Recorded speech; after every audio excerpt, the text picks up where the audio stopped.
Existe una tendencia política del amplio dispositivo de la derecha, en Argentina obviamente, de normalizar situaciones que son irregulares, anormales o raras, para decirlo de alguna forma políticamente correcta. Estas cuestiones están vinculadas a la política económica y hasta el propio Milei. Voy a mencionar a un empresario que es un reconocido empresario y diseñador del calzado argentino y que me parece una de las figuras del empresariado emprendedor, digamos, la verdad, un luchador y que logró un lugar importante dentro de ese mundo de la moda, del calzado, que es Riccardo Ricky Sarcani. Cuando él menciona, yo digo por el tema de la normalización de las cuestiones que son por lo menos extrañas. Él dice, me parece extraordinario que la macroeconomía está muy bien, pero la micro está mal. No veo la macroeconomía separada de la microeconomía, tiene que haber un equilibrio. Y que nunca hubo un proceso así. Como te decía, Sarcani es un empresario exitoso. Y ojo, esto no es un cuestionamiento personal a él, no, simplemente lo quiero tomar como concepto. El concepto que se va construyendo en el mundo empresarial, sindical, político, de estos sentidos comunes. Porque es una referencia, esa idea, a un sentido común instalado. Primero, de separar la macro de la micro, o sea, de la macroeconomía, las grandes variables económicas y lo que pasa en la vida cotidiana. La verdad que la economía es una sola, no está separada la macro y la micro. Está bien, eso se enseña en la Facultad de Ciencias Económicas, todos lo repiten. La economía es una sola, porque es, vayamos nosotros a interpelar ese sentido común. Si toman una medida económica que te afecta a tu comercio, a tu empleo, bueno, por consiguiente hay una sola, están estrechamente vinculados. Y que este tipo de política económica, con sus consecuencias, dijo Sarcani, no se vivieron antes. Vamos a escucharlo. ¿A qué se parece el momento actual? Para lo que hemos vivido es totalmente impredecible, algo que me imagino que es parte de una transición que seguramente en algún momento se corregirá, pero es una situación totalmente incierta. ¿Estás golpeado, por ejemplo, por la importación? El problema que imagino que debe estar en vistas del gobierno y para corregir es el tema de las plataformas, que llegan con arancel cero de productos en lugares donde los costos o la mano de obra o las leyes o los impuestos es completamente distinto de lo que llega acá. Espero que se corrijan porque si no estamos todos condenados. Reitero, digamos, no hablo de Sarcani, sino de la idea que transmite, porque eso se repite, como que esto no sucedió nunca. Y no es así. Hubo 3 periodos similares anteriores. Martínez de Hoz durante la dictadura, Cavallo con Menem, o sea, toda la larga década del 90 de la convertibilidad, y con Macri. O sea que esto no es nuevo. Incluso la incertidumbre que vive el mundo empresarial, y en este caso específico el textil y el indumentaria. Apertura económica con atraso cambiario, liberalización financiera para facilitar la bicicleta financiera. No hay nada nuevo. Sí puede haber algo nuevo del personaje, de este Milei que delira, pero no hay nada nuevo. ¿Por qué se tiene que sorprender ese sentido común instalado diciendo, bueno, esta vez va a ser diferente? Lo que es cierto es que con Milei lo mismo es a una mayor velocidad, a una mayor intensidad.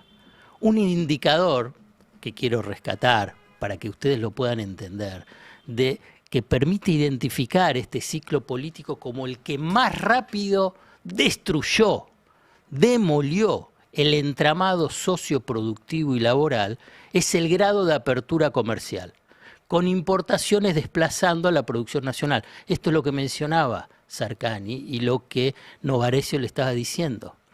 Entonces, ahí es donde ves que a partir de un informe de la Gerencia de Estudios Económicos del Banco Provincia, donde ahí se ve cómo la participación de las importaciones de bienes finales, bienes de consumo y vehículos livianos representó el 24,5% de la canasta importadora en los últimos 12 meses.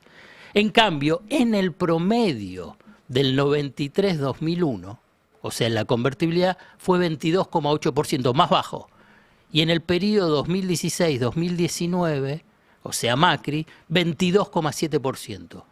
O sea que en estos 2 años, un poquito más de 2 años de Milei, la apertura fue más rápida y por consiguiente la destrucción fue más rápida. Vuelvo a repetir, no es que es diferente, sino que es más rápido la destrucción. A partir de una decisión de política económica, macro, micro, todo junto. O sea que con Milei las importaciones que desplazan la producción nacional son las más elevadas que las contabilizadas durante la apertura de la convertibilidad y el gobierno de Macri. Y además no hay ninguna señal de Milei, de Caputo, una señal del gobierno que muestre que algo va a cambiar.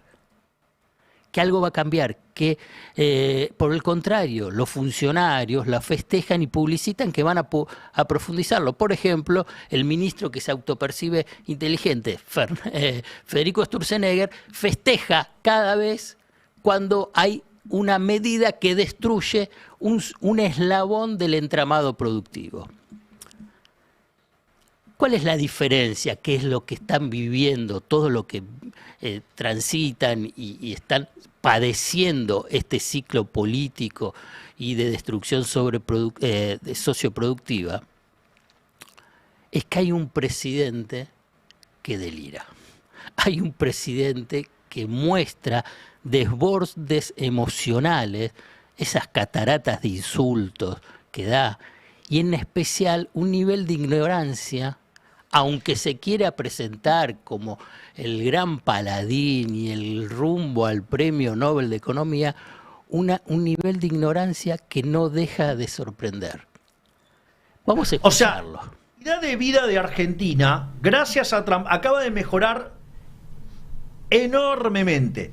Porque al cortar la runfla de Venezuela, se dejó de financiar a un conjunto de hijos de puta acá adentro que querían hacer un golpe. No solo eso, digamos, sino que además dejaron de entrar los espías cubanos. Sí, sí. Porque ahora no hay financiamiento. Lo que está pasando en Medio Oriente le cortó la guita de los iraníes. Que haya salido el quilombo de los rusos, se cortó los rusos. Y hay otro quilombo más que tienen que los dejó sin financiamiento. Sí. Es verdad. ¿Quién dijo? Es verdad, porque uno lo puede dejar hablar si querés, porque es el presidente lo que. Pero ¿qué es verdad? Venezuela, Cuba, Irán. Irán está en la guerra. Cuba. Lamentablemente todo el pueblo cubano lo que está padeciendo no tiene luz durante 16 horas y van a mandar espías a la Argentina. El caso de Venezuela, digamos, está delirando. Entonces esto es lo que para algunos o para muchos empieza no a sorprender, es que le genera la incertidumbre del comienzo que se mencionaba sobre el tema económico, también está dado por niveles de delirios. Porque además, en este estado de desborde del presidente Milei, que además es un plagiador del saber económico, esto a veces se olvida, escribió libros, o copió libros, o copió capítulos de libros de otros libros, pero no una página, una línea, 30, 40, 50 páginas, esto está probado. Incluso después que quiere mostrarse como un gran conocedor del saber económico, entró en una laguna impresionante, hablando de un debate histórico que se estudia en la facultad, un debate del pensamiento económico, un debate entre Ludwig von Mises, o sea, de la escuela austríaca, si quieren saber bien del mundo conservador o de la derecha, y Oskar Lange, un economista polaco socialista, que es una de las controversias más importantes de la historia del pensamiento económico, centrado en la viabilidad del socialismo. Bueno, está bien, un debate académico. Y que, a ver, lo quiero hacer bien sencillo y no me voy a derivar.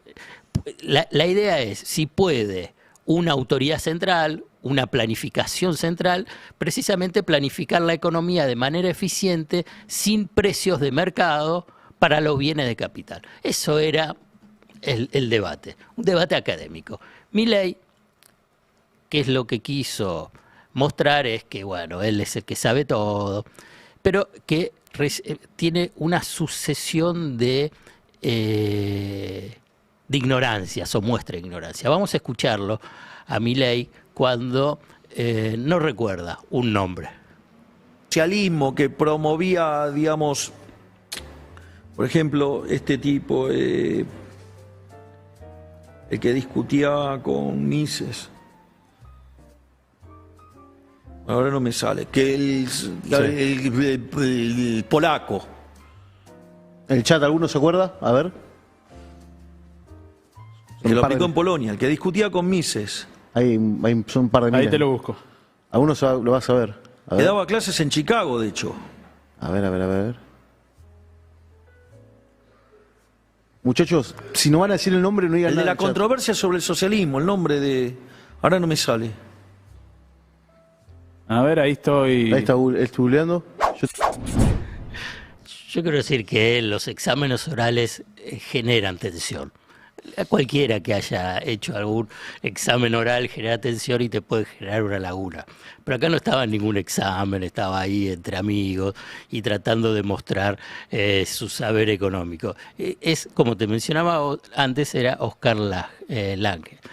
La cuestión es que Milei en realidad exhibe esa ignorancia, estos desbordes, estos delirios, también en la política.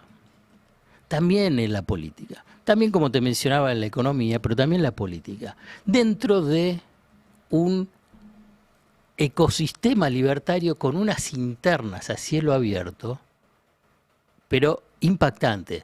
De Sper, de Menem, de Caputo, de Carina. Y Milei no se atreve, no sabe o no puede ordenar ese frente político.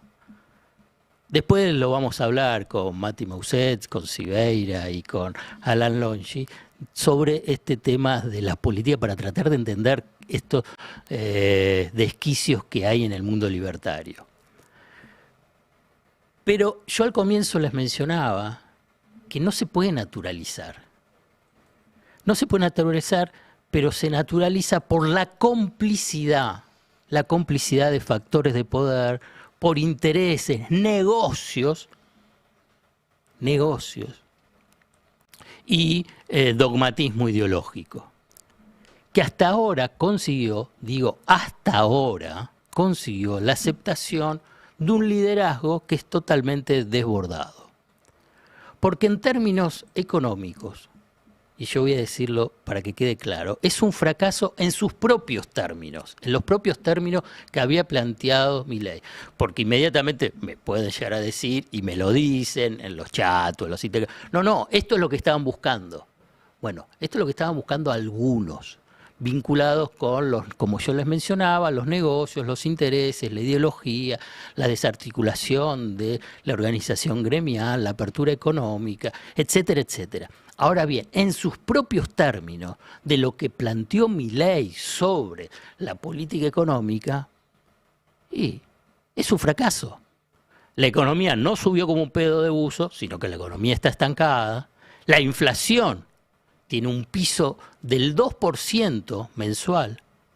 Después vamos a hablar cómo esa inercia inflacionaria con los aumentos de transporte, que lo va a hablar y lo va a explicar Candelaria Boto.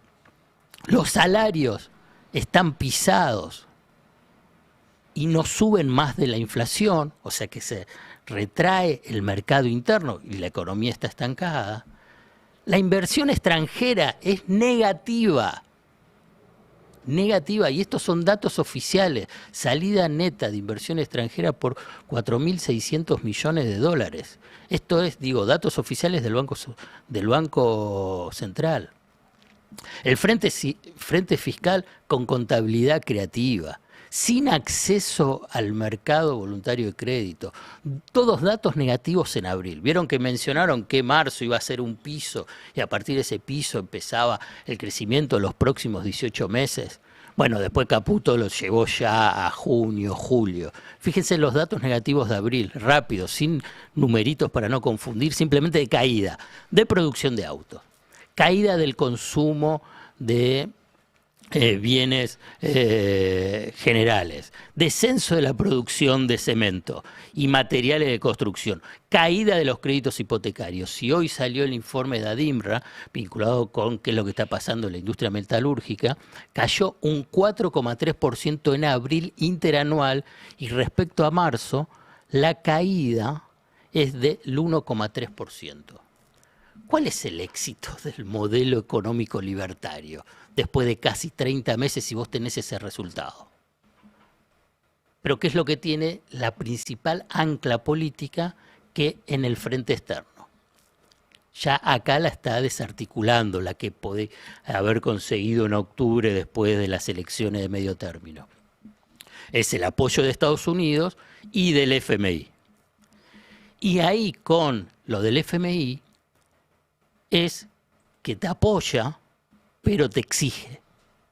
El domingo escribí, y está todavía en la nota en el Destape Web, que el FMI exige y Milei cumple y se lleva un ajuste permanente, porque este desembolso que va a venir en esta semana, después de la aprobación del directorio ejecutivo del Fondo Monetario Internacional, que después lo vamos a ampliar hablando con Fernando Alonso, es que te exigió el ajuste.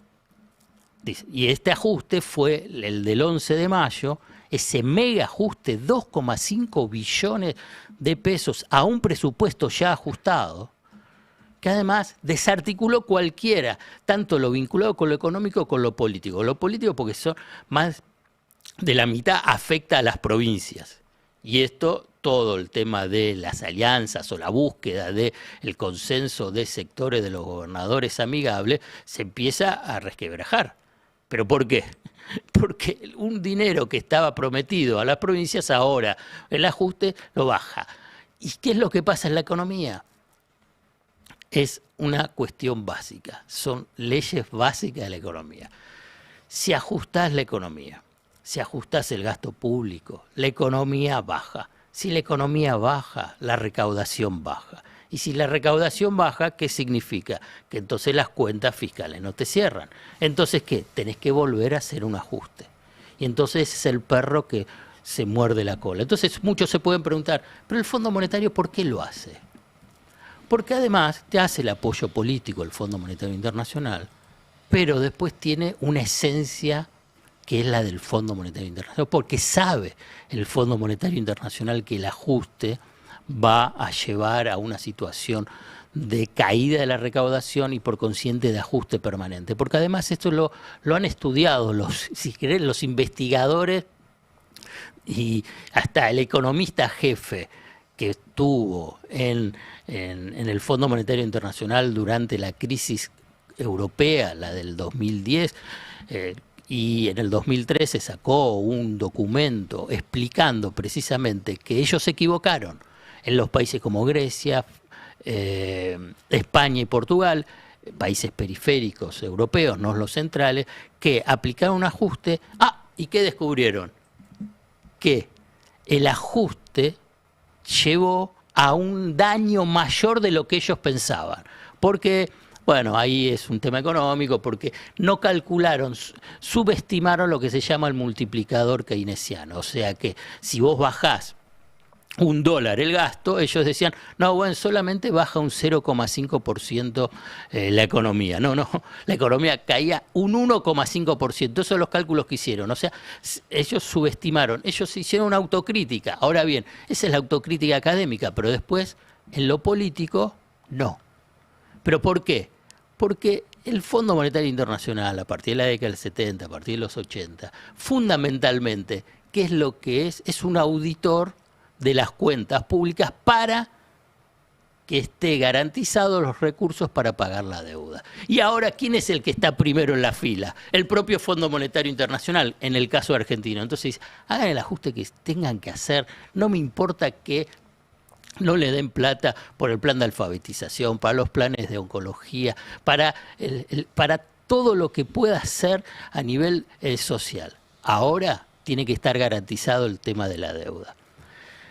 A veces estuve hablando un montón, pero hay personas que tienen una capacidad de resumir el sentido popular, el sentido que tiene cada uno de nosotros sobre qué es lo que está pasando. Y la semana pasada, una pasajera, trabajadora de la mañana hasta altas horas de la noche, le hicieron una entrevista en la estación Constitución y que resume en forma genial, se cae todo y Milei delira. Vamos a escucharlo.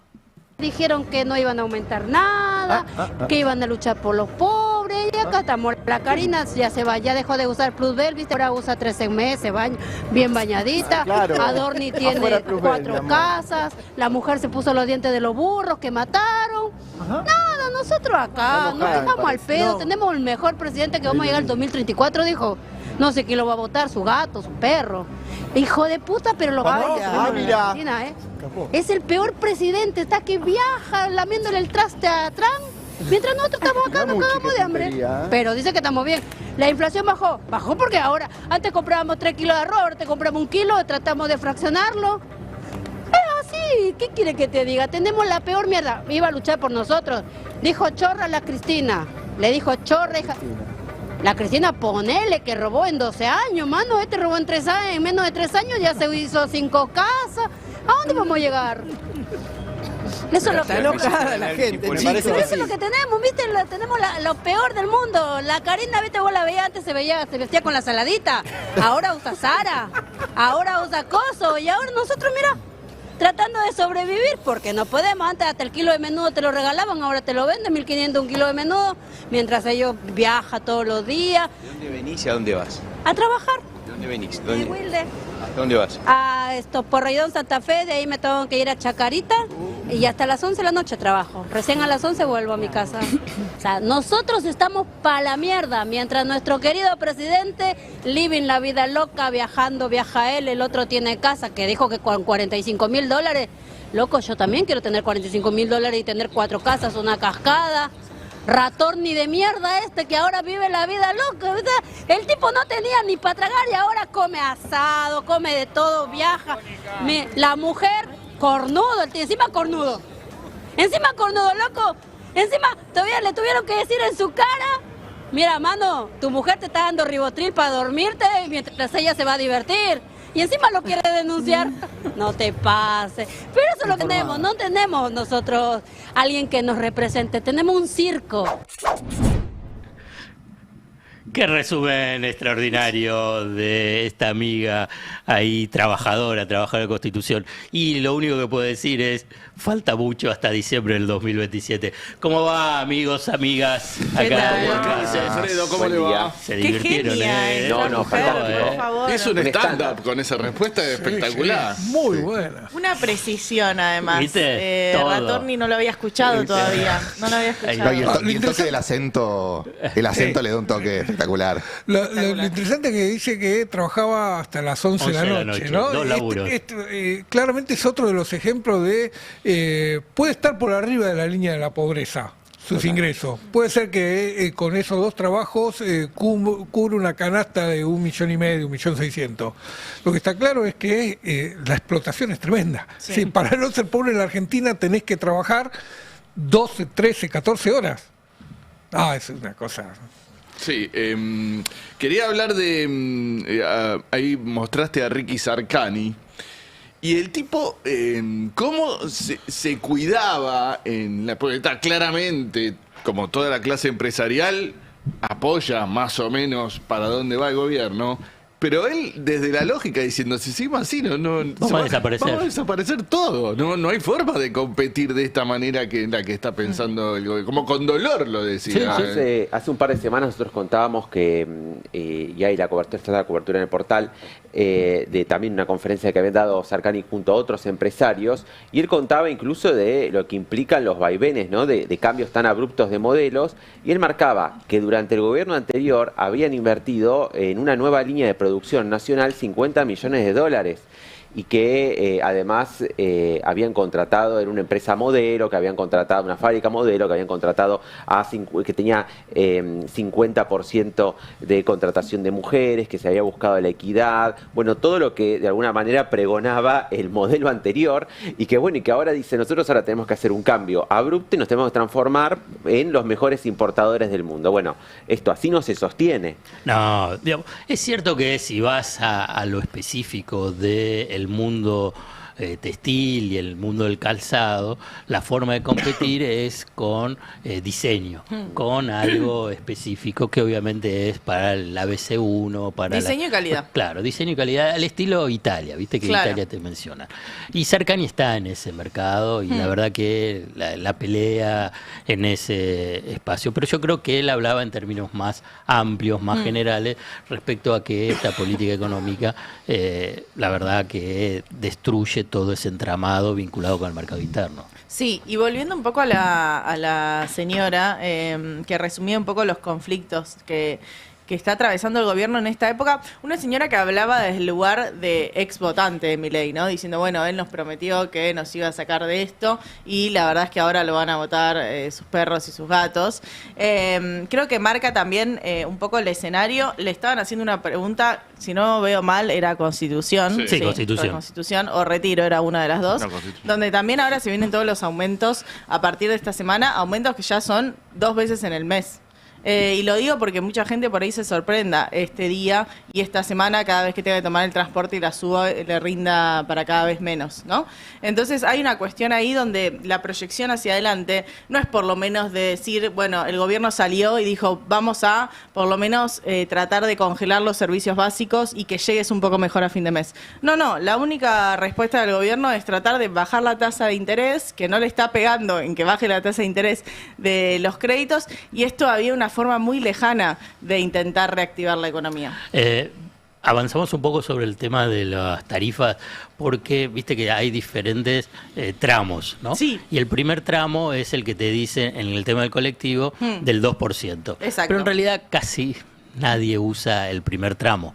En general son los otros tramos. Y los tramos siguientes no es el 2%. Es más del 2%. Es bastante más del 2%. Sí, lo tenemos en la placa 5, la evolución en los distintos tramos, justamente, en este aumento del colectivo, que recordemos que va a haber un aumento, bueno, hoy 18 de mayo, después el 15 de junio y después el 15 de julio. En la placa 5 tenemos esto que comentaba Alfredo en relación a los distintos aumentos según el tramo. Sabemos que, bueno, según si viajas de 0 a 3 kilómetros, de 3 a 6 kilómetros, de 6 a 12, de 12 a 27 o más de 27 kilómetros, la tarifa va cambiando, y el tema es que no es siempre el 2%. El 2% fue para el primer tramo, que es de 0 a 3 kilómetros. Es un tramo corto de viaje en colectivo. Después, por ejemplo, en el tramo de 6 a 12 kilómetros, supera el 6% en el viaje, que es uno de los viajes más utilizados. Pasa de 894 a 952. Yo digo,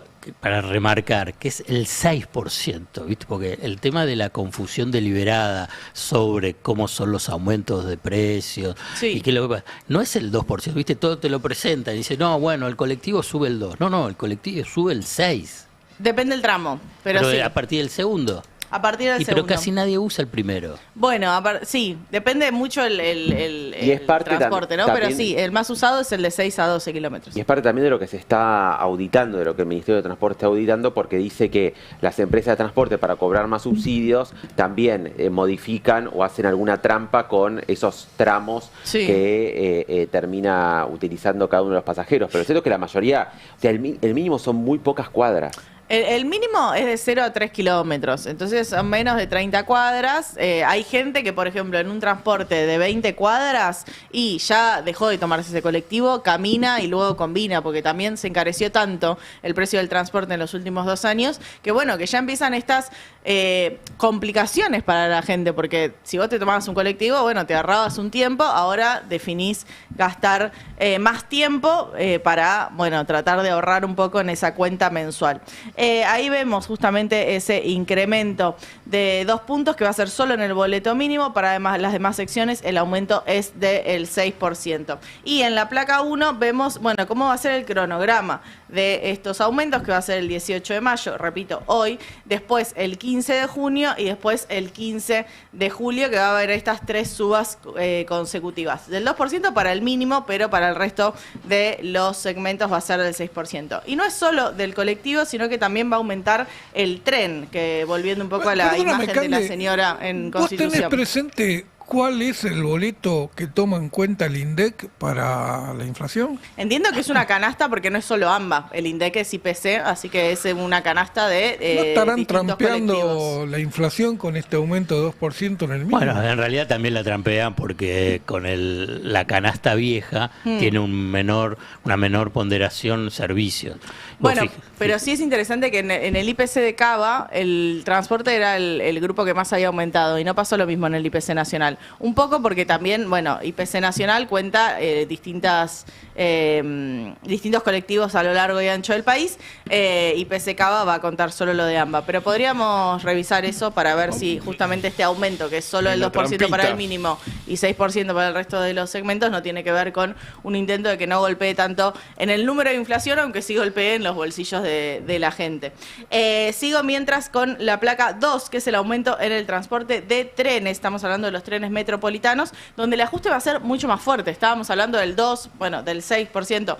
En los colectivos, en los trenes se va a sentir mucho más, porque es un aumento del 18% en mayo, del 15% en junio, del 13% en julio, del 12% en agosto y del 10% en septiembre. Entonces, en todos los casos son aumentos de 2 dígitos en la tarifa de trenes y muy consecutivos, o sea, van a ir muy por encima de la inflación, incluso van a ir por encima de la inflación interanual, o sea, se va a sentir bastante el aumento en el caso de los trenes metropolitanos, y por eso en el tape 3 tenemos un video de un trabajador que... A ver, vamos a ver cómo lo resume él. Buen día. ¿Sabías que aumenta el tren a partir de este lunes un 18%? Sí. ¿Cómo lo tomas? Mal, como todo lo que hace este gobierno, la verdad, todo lo que está pasando. ¿Usás el transporte público para ir a trabajar, para ir a estudiar? Estudio todo. Sí, sí. ¿Y sentís que pesa a fin de mes? Sí, la verdad, o sea, a mí me mantienen, pero veo a mis papás que la cosa va de mal en peor y la verdad que no, nada bueno veo que pase, la verdad. Como mis profesores todo el tiempo se los ve cansados, nos dicen que no les pagan, es una situación muy fea. Muchas gracias. Gracias. Traje este relato por varias cuestiones. Una, porque es un varón joven, que se supone que es como el grupo núcleo duro de Javier Milei. Otra, porque es estudiante, venimos de la semana de la Marcha Federal Universitaria, y cuenta también cómo los profesores trasladan esta problemática de su vida, de estar corriendo entre cursos, de no llegar a fin de mes y demás dentro del aula, y porque muestra también, bueno, qué es lo que está pasando. Ahí está todo mal, digo, vos te vas a tomar el transporte está cada vez más caro, te vas a la universidad a estudiar, que es, se supone, el mandato que haces para que te vaya mejor en la vida, y bueno, la universidad se está cayendo a pedazos. Volvés a tu casa, tus viejos no llegan a fin de mes, y vos vivís todo eso, y vos estás en una edad donde se supone que tenés que estar proyectando, bueno, hacia dónde vas a querer ir, y a mí esa pregunta me importa mucho. Bueno, ¿qué te está dando el país en términos de proyección? ¿Hacia dónde vas a ir?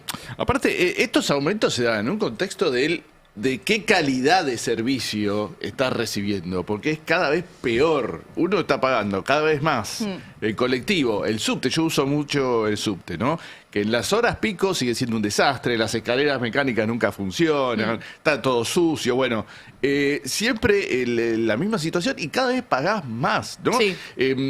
La verdad que hay que decir que los argentinos estamos como muy mansos, un nivel de tolerancia, decís. Absoluto. ¿Lo decís por Bolivia?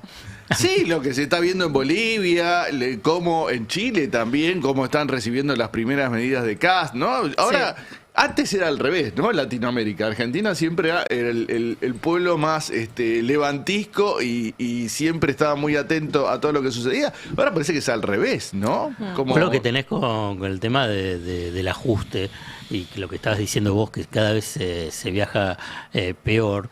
Porque al reducir la transferencia de subsidios a las empresas, bajan las frecuencias. Sí. Entonces es una situación caótica vinculado con el transporte. Y este último megaajuste del 11 de mayo incluye también la reducción de subsidios. Sí.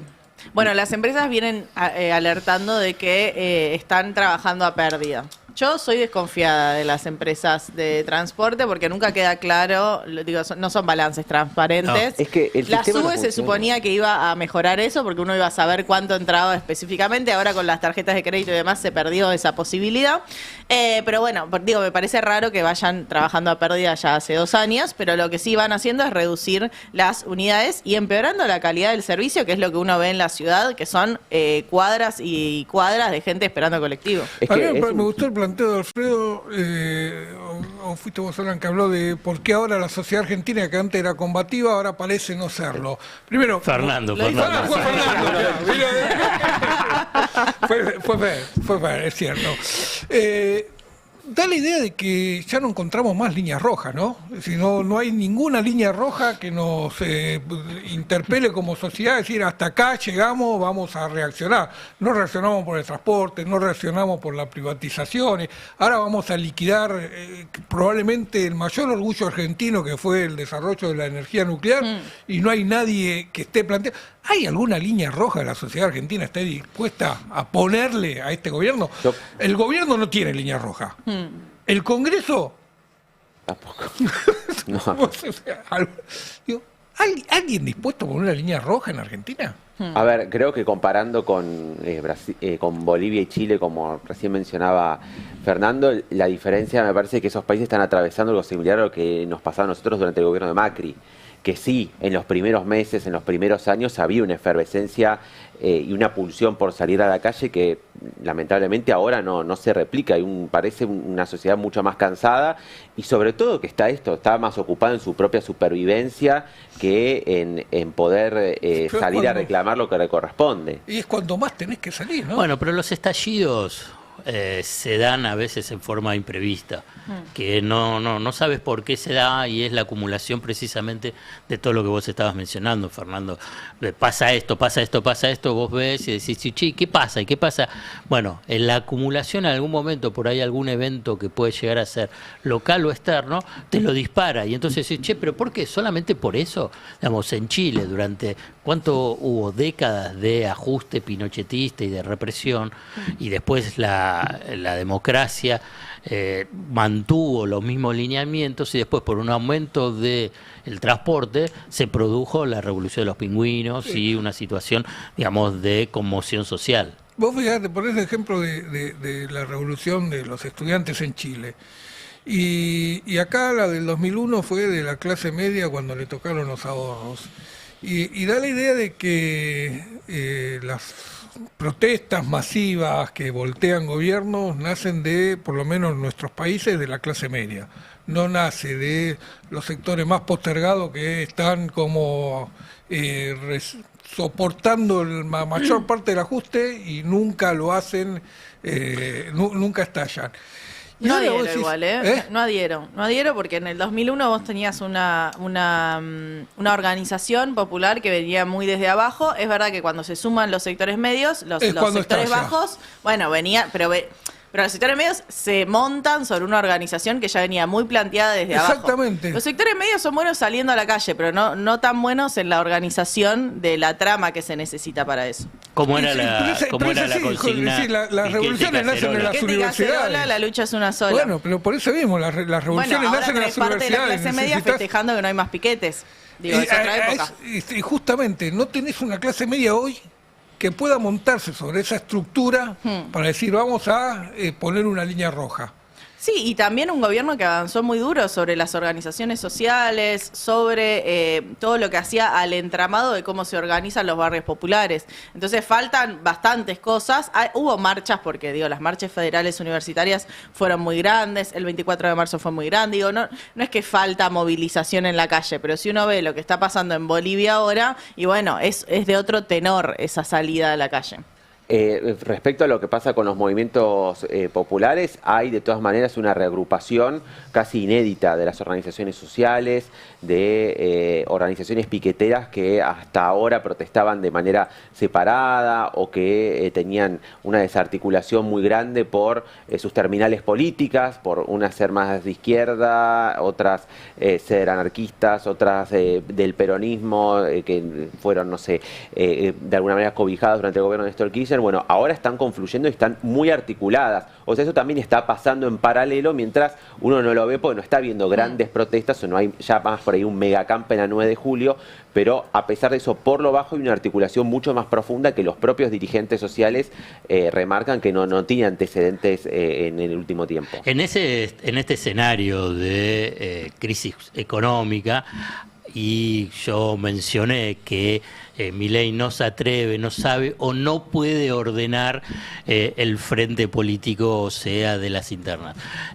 Vamos a hablar ahora con un hombre que debe estar muy feliz, es muy feliz. Perdonen que yo haga esta introducción, porque vamos a hablar de la interna. Fíjese el rostro, fíjese el rostro. Y no le digo cómo está la voz porque... Y además, fíjese con qué camiseta vino. Pero eso por la carapela. El color que vino.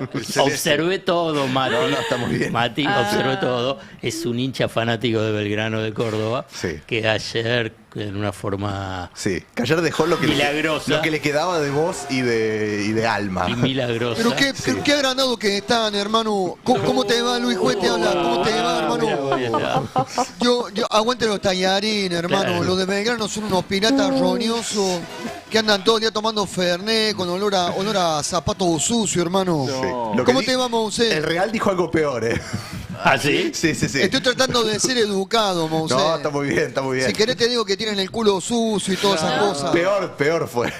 No, pero no lo vamos a decir. Y lo peor de Córdoba siempre lo mandamos a Capital, así que... ¿Qué hacemos, Mousset? ¿Cómo te va? Muy bien, estoy re feliz. ¿Estás contento, no? Muy contento. ¿Y vos crees que le van a ganar a los millonarios? No sé, partido difícil. Capaz vos festejás el único momento que le vas a ganar un millonario, la verdad. Sí, la verdad es que sí. Vos sabés que no es lo mismo subirte a Minchata que subirte a Michó. No, hermano. Qué pueblo de mierda que tenemos, hermano. El peronismo sigue vivito y coleando hasta en Córdoba, hermano. ¿Te das cuenta? Vos ponés el destape toda una mala onda, hermano. Ajuste, aumento, pobreza. Ni una buena, hermano, vas a tirar. ¿No bajó la inflación, hermano? Pero ¿no sos oficialista ya? Bueno, no tengo ni puta idea que soy, hermano. Estoy tratando de descifrarlo ahora. A ver, escuchame una cosa. ¿Esto me hace acordar al cura que tenía un enano? No.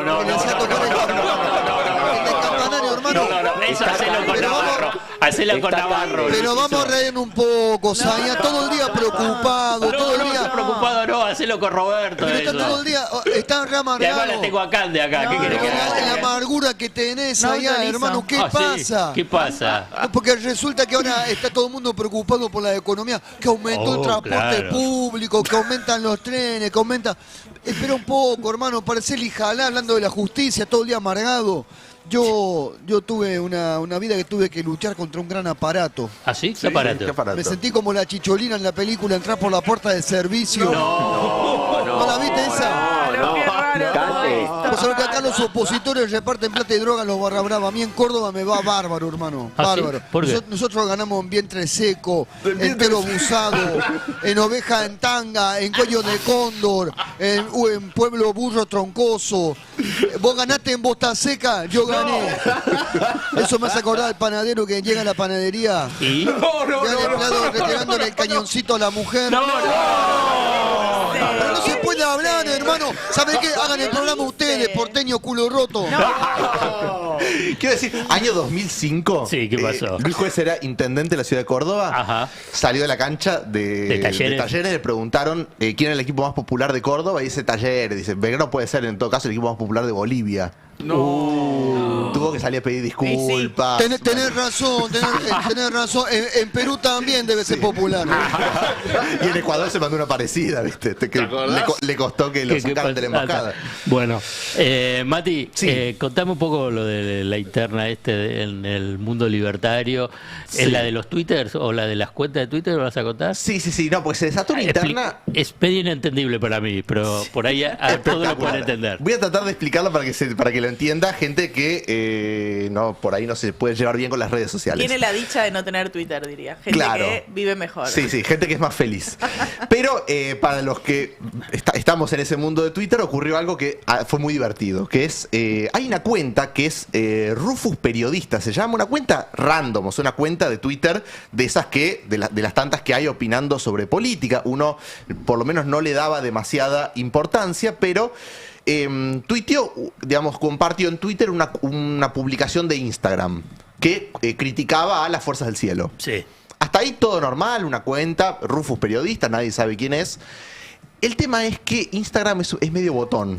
¿Por qué? En algo, que es que cuando vos compartís algo, una publicación de Instagram en Twitter y usás la función compartir, es decir, no copias el link y lo pegas, sino que usás la función compartir. O sea, desde Instagram, claro, vos compartís algo que sale en una cuenta de Twitter. Sí. Y lo que hace cuando vos abrís el link en Twitter es te dice cuál es la cuenta de Instagram que lo recomendó. Entonces, vos sabés cuál es la cuenta de Instagram que estaba logueada. Ahí está. En el momento en el que la cuenta de Twitter, Rufus Periodista, tuitea esto. Y lo que se vio es esto. No, hermoso, esto es hermoso. El presidente de la Cámara de Diputados, Martín Menem. O por lo menos alguien que tenía abierta la cuenta de Instagram de Martín Menem. Esto le pasó por boomer, digámoslo. O sea, le pasó, tiró el documento en el medio. Claro. Bueno, mucha gente no sabía que existía esto. TikTok también creo que hace lo mismo, que es que te dice cuál es la cuenta que te lo recomienda. Pero claro, vos entrabas al link y automáticamente Instagram te sugería seguir a Martín Menem porque era la cuenta que estaba abierta en el momento en el que se aplicó la función de compartir. ¿Y él qué compartió? Compartió una nota que criticaba a la Fuerza del Cielo, a Santiago Caputo y compañía. Después, el que lo publica esto justamente es el propio Santiago Caputo. O sea que convalida. Claro, o sea, tuitea esto, pone las dos capturas y le pone que gaga. Ajá. O sea que le está diciendo que gaga a Menem. A Martín Menem, exactamente. A Martín Menem. Santiago Caputo. Santiago Caputo. Y con su cuenta que dice Santice, o sea, no se buscó la cuenta paralela. No, esa es la oficial. La oficial, Claro, claro. No, es Santiago Caputo diciéndole a Martín Menem. Podría haber usado las que decimos que son de Santiago Caputo para hacerlo un poquito más. Pero en esto me parece que está un poco más valiente Santiago Caputo en esto, por lo menos salió con su nombre. Pero claro, lo que empezaron a hacer todos los muchachos de las Fuerzas del Cielo y del grupo de tuiteros es empezar a revisar qué tuiteaba este periodista Rufus, que ya ahora saben que es Martín Menem. Y los que encontraron... ¿Y qué encontraron? No, es espectacular. Podemos ir pasando a algunos, pero este, por ejemplo, es contra Romo, contra Agustín Romo. Dice, esta gente debería agradecerle en vida a los que ahora quieren desconocer. De no ser por ellos, seguirían siendo una camada de pendejos traumados por el aislamiento que vivieron de adolescentes. Principalmente este, que lo cagaban a piñas en cada fiesta que quería ir en su zona. Bueno. Mucho suave, dato hay ahí, suave. Otro, por ejemplo, agotador que el enorme potencial y prédica que tiene el presidente Milei sea bastardeado por un grupo de incompetentes e inmorales liderados por el joven que maneja economía, la CIDE y Arca.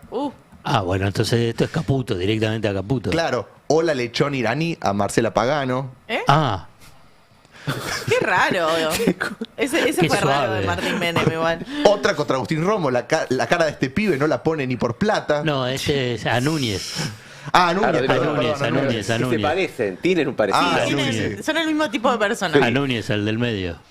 Bueno, después muchas también contra Santiago Caputo con el apodo del mago, de Kremlin. Todavía no se recupera del pijazo el mago. No tenías que leer eso. El mago se va y Karina se queda. El mago predijo que se perdía en 18 provincias. Bueno, varias cosas contra... El tema es que... ¿Qué expresa esto, digamos? Este es Martín Los niñatos Menem. que nos gobiernan. Sí, no, y aparte una tendencia, porque Martín Menem tuvo otras también en el pasado con otra cuenta que le descubrieron. Estaba tratando de acordarme de eso. Sí, Había pasado ya una vez. Él se tiraba elogios a él mismo, subía fotos como en el gimnasio y decía, uy, qué groso. Para Héctor del León era la otra cuenta, que también le descubrieron porque él se equivocó. Sí. Porque él se equivocó de cuenta a la hora de tuitear. Pero el tema es que, digo, bardeos a la fuerza del cielo, ponele, sabemos que hay una interna abierta. El tema es que hay algunos otros posteos que son más hacia otros integrantes de La Libertad Avanza, algunos más enigmáticos. Por ejemplo, uno que dice, el triángulo de hierro se escribe con 3M, ninguna es Milei. Bueno, acá es a interpretación abierta. Uno que le carpetearon mucho los... ¿Para cuáles son las Los 3M son los 3 Menem. Claro. Ah. Ay, qué o por lo menos esa es la interpretación. Esa es la interpretación. Otra, por ejemplo, 27 de febrero, tuitea JBM. 27 de febrero, enigmático, o sea, solamente eso, JBM, algo que muchos interpretaron que es Juan Bautista Maíquez. Ajá. Pero bastante antes de que salga la designación de Juan Bautista Maíquez en el Ministerio de Justicia. Esto como para confirmar de que tenía acceso a información privilegiada. Claro, si es que efectivamente la interpretación es que dice Juan Bautista Maíquez. Y que a su vez Maíquez fue acercado por el sector de Menem del gobierno. Era el que Menem pedía justamente para el Ministerio de Justicia. Después otra, por ejemplo, acá hace un poco lo que hacía con Héctor de León también, que es tirarse autoelogios, pero con una cuenta falsa. Post elecciones, victoria casi absoluta en todos los comicios, sale Guillermo Francos, ingresa Martín Menem, guarden este tuit. No. Ah, cuando la idea de que Martín Menem sea el jefe de gabinete. Sí. Ante la Adorni. Claro, exactamente.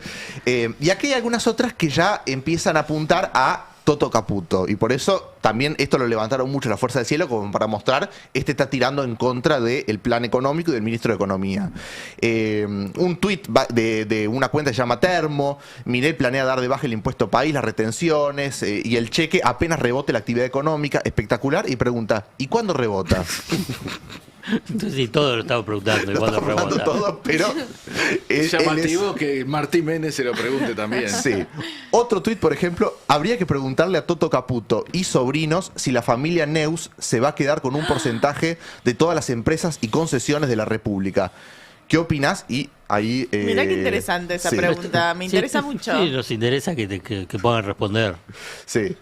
Bueno. Pero digamos, dos preguntas. Sí. Una, Martín Menem dijo algo, hizo algo, nada. No, Sí, esto silencio total. Lo están funando obviamente en Twitter, lo están atacando los integrantes de la Fuerza del Cielo. Y él está fingiendo demencia, La exactamente. cuenta esta desapareció ahora. ¿No? Uy, pará, alguien nos está llamando. Mirá, qué quilombo me estás armando. Hola. Hola, buen día, hermano. Yo desmiento todo, hermano. Habla como el tío. Pero ustedes me ven capacidad intelectual para hacer algo así. Tiene un punto, ¿eh? Yo sé de internet menos que Oscar Parrilli. Ah, sí. Sí, terminé el secundario de casualidad, hermano. Ah, mirá, Martín. De todos modos, digamos, o sea, pueden anotar mi mail para hacerme cualquier consulta. Dale, a ver. martinm@alternativagratis.com.ar. Alternativa gratis. Yo les dejo otra dirección de email. martinpirata@wallsinectis.com.ar. Yo seré medio tonto, pero estoy rodeado de repelotudos, hermano. Yo soy inocente. Yo, ante todo, argentino. Pero te mandaron al frente. ¿Quién me mandó al frente, hermano? Pero todo mentira. Yo les digo una cosa, van a salir a la estratosfera unos mails y de ahí se van a poder conectar con Córdoba, con Neuquén, con China, con Taiwán y me van a seguir echando la culpa a mí, hermano. A triunfar, hermano, no me rompan más las pelotas. Y un beso grande a toda la gente del Destape. Le espero los mails correspondientes. Muy bien. Saludo grande. No nos vas a defraudar. No los voy a defraudar.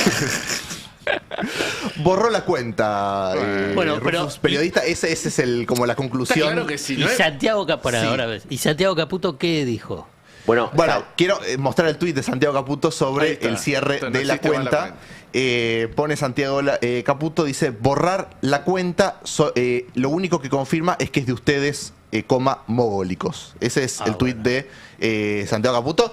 No, es, tenor alto, por lo menos en cuanto a declaraciones internas. Y salió toda la potencia del troll center que maneja Santiago Caputo, de las cuentas que muchas son orgánicas de La Libertad Avanza, que son orgánicas de su sector y que también cuando lo hacen tienen una potencia arrolladora y se ha visto este fin de semana, lo cual también reveló el grado de repliegue que tuvieron todas estas semanas para intentar, o sea, que en la cual no hicieron ningún tipo de contrapeso frente al escándalo de Adorni y a todas las malas noticias que tuvo que atravesar el gobierno desde marzo a esta parte. Me parece que la enorme presencia que tuvieron las cuentas que administra Santiago Caputo de manera directa o indirecta este fin de semana, y como todos entramos a Twitter y veíamos uno u otro comentario vinculado al tema frente al silencio que hicieron todas estas semanas, el contraste es muy fuerte.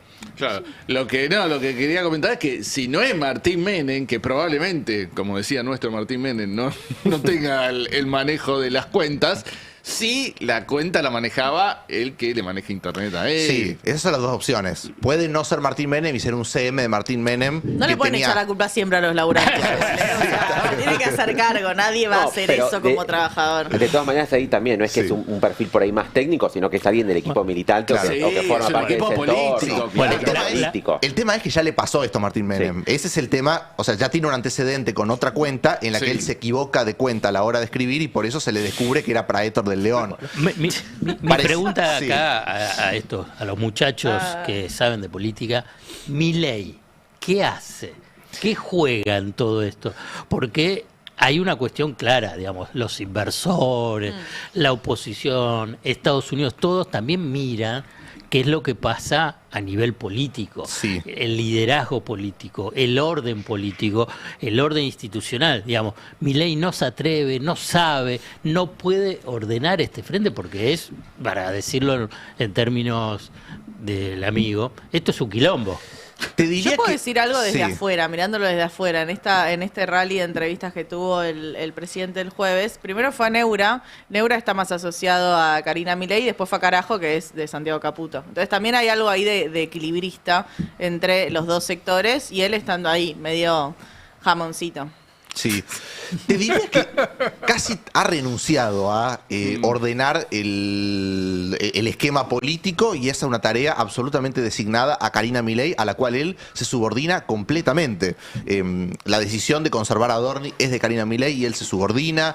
Me parece que en todo lo que tiene que ver con el ordenamiento político hay bueno, él lo dijo abiertamente, digo, el jefe es ella y él se encarga de lo económico. Por eso veía que estaban tan interesados los muchachos de la Fuerza del Cielo en destacar sobre todo las publicaciones de esta cuenta que iban contra el plan económico, que iban contra Toto Caputo, porque se supone que donde está Milei más inserto en su cabeza es, bueno, en la cuestión económica, mientras Karina maneja lo político de una manera que no tiene posibilidad de grieta. Por eso era una forma de decirle a Milei: mirá lo que está haciendo el hombre de Karina Milei, que es Martín Menem, respecto del plan económico que vos estás llevando adelante. Sí, está claro que él delegó toda esa tarea en su hermana. Su hermana confía en Martín Menem y estaba mirando la forma de ir sacando a Santiago Caputo de todos los ámbitos de poder. Esto veremos qué efecto puede llegar a tener. Pero en general lo que se ve es que ese camino es indefectible. A mí me parece que eso no va a terminar afectando, y que Santiago Caputo, esta movida que se mandó lo de Estados Unidos, fui a arreglar con el gobierno de Trump a ver cómo sigue la cosa, es todo en un posicionamiento personal de un esquema que se ve cada vez más corrido. Y me parece interesante también lo de Patricia Bullrich, ¿no? En los últimos días, cómo ella empieza a mostrarse como la posible variante aceptable para el círculo rojo de la continuidad de este gobierno de derecha, ¿no? Frente a algo que se viene descascarando. Del círculo rojo, y ahora también aparecen algunos gobernadores que por lo menos empezaron a tener contactos con ella para ver si va a jugar el año que viene o no. Eso también empieza a aparecer, además como articuladora del Senado o como la jefa casi del Senado, bueno, que es la terminal de los gobernadores en materia política, también ha aceitado en las últimas semanas, en el último mes, mucho mayor diálogo ya directo con los gobernadores que antes no se conocía, por lo menos. Alan, que ya que estás en el tema, vos, ¿qué es lo que pasa con la iglesia en las villas después del operativo Tormenta Negra? Bueno, hubo un posicionamiento muy fuerte ayer de Monseñor García Cuerva, que es el arzobispo de la ciudad de Buenos Aires, que fue a la Villa 31 a realizar justamente una misa, que además era en conmemoración del asesinato del padre Carlos Mujica, ocurrido el 11 de mayo del 74.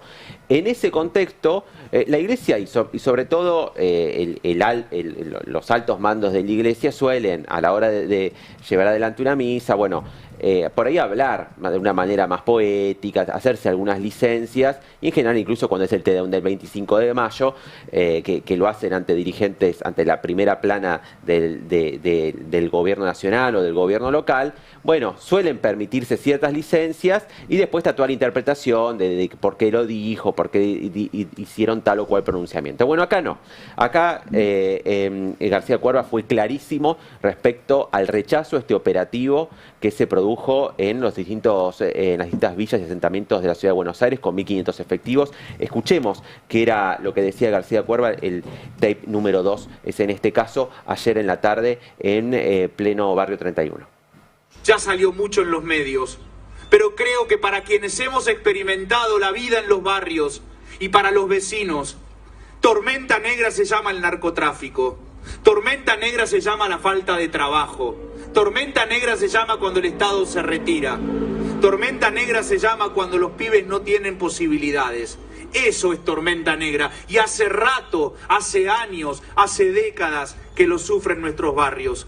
Por eso en esta misa volvemos a pedir que se dé un nuevo amanecer, que en la tormenta negra surja la luz de un pueblo solidario, comprometido, que tomando los ideales del padre Mujica se compromete en el hoy y que sigue creyendo que el mejor camino para salir adelante es el del encuentro, el de la fraternidad, el del compromiso, el de la solidaridad, el de sentirnos en definitiva como somos familia de Dios. Bueno, es el arzobispo de la ciudad de Buenos Aires, nada más y nada menos, el que se enfrenta de esta manera a lo que fue el operativo del jueves de Jorge Macri. Hay una profunda preocupación de la Iglesia por la situación social en general desde hace tiempo y que viene teniendo reuniones ya en privado con distintos sectores políticos. Tuvo reunión con un sector del peronismo, tuvo otra reunión el mismo día, hace 2 semanas, con referentes de la Libertad Avanza, a los cuales le transmite esto, ¿no? La preocupación que hay sobre la situación concreta que está viviendo en los barrios populares y este posicionamiento clarísimo en contra de lo que fue este operativo con 27 personas que se detuvieron y muchos comercios cerrados. Vos sabés que cerraron comercios, por ejemplo, los que venden garrafas, y en este momento hacen 11 grados y no hay provisión de garrafas en toda la Villa 31. En el barrio. Claro. Entonces es un barrio que está privado de gas natural, ni siquiera en las viviendas construidas tienen gas natural. Y en este momento no hay comercios que vendan garrafas. Bueno, quiero decir que se incorpora alguien más a la mesa. A ver. No se incorpora. Me parece que, digamos, tiene una buena proyección. ¿Es un nuevo columnista? Yo creo que va a empezar columnista y después me parece va a tener un recorrido. ¿Qué hace, Roberto? ¿Qué hace, jefe? Volvimos a la posición natural de la vida que nunca debió haber cambiado. No, ya está. ¿Qué tal? No, me fui a hacer unos estudios, voy a vivir 120 años como mínimo, les aviso.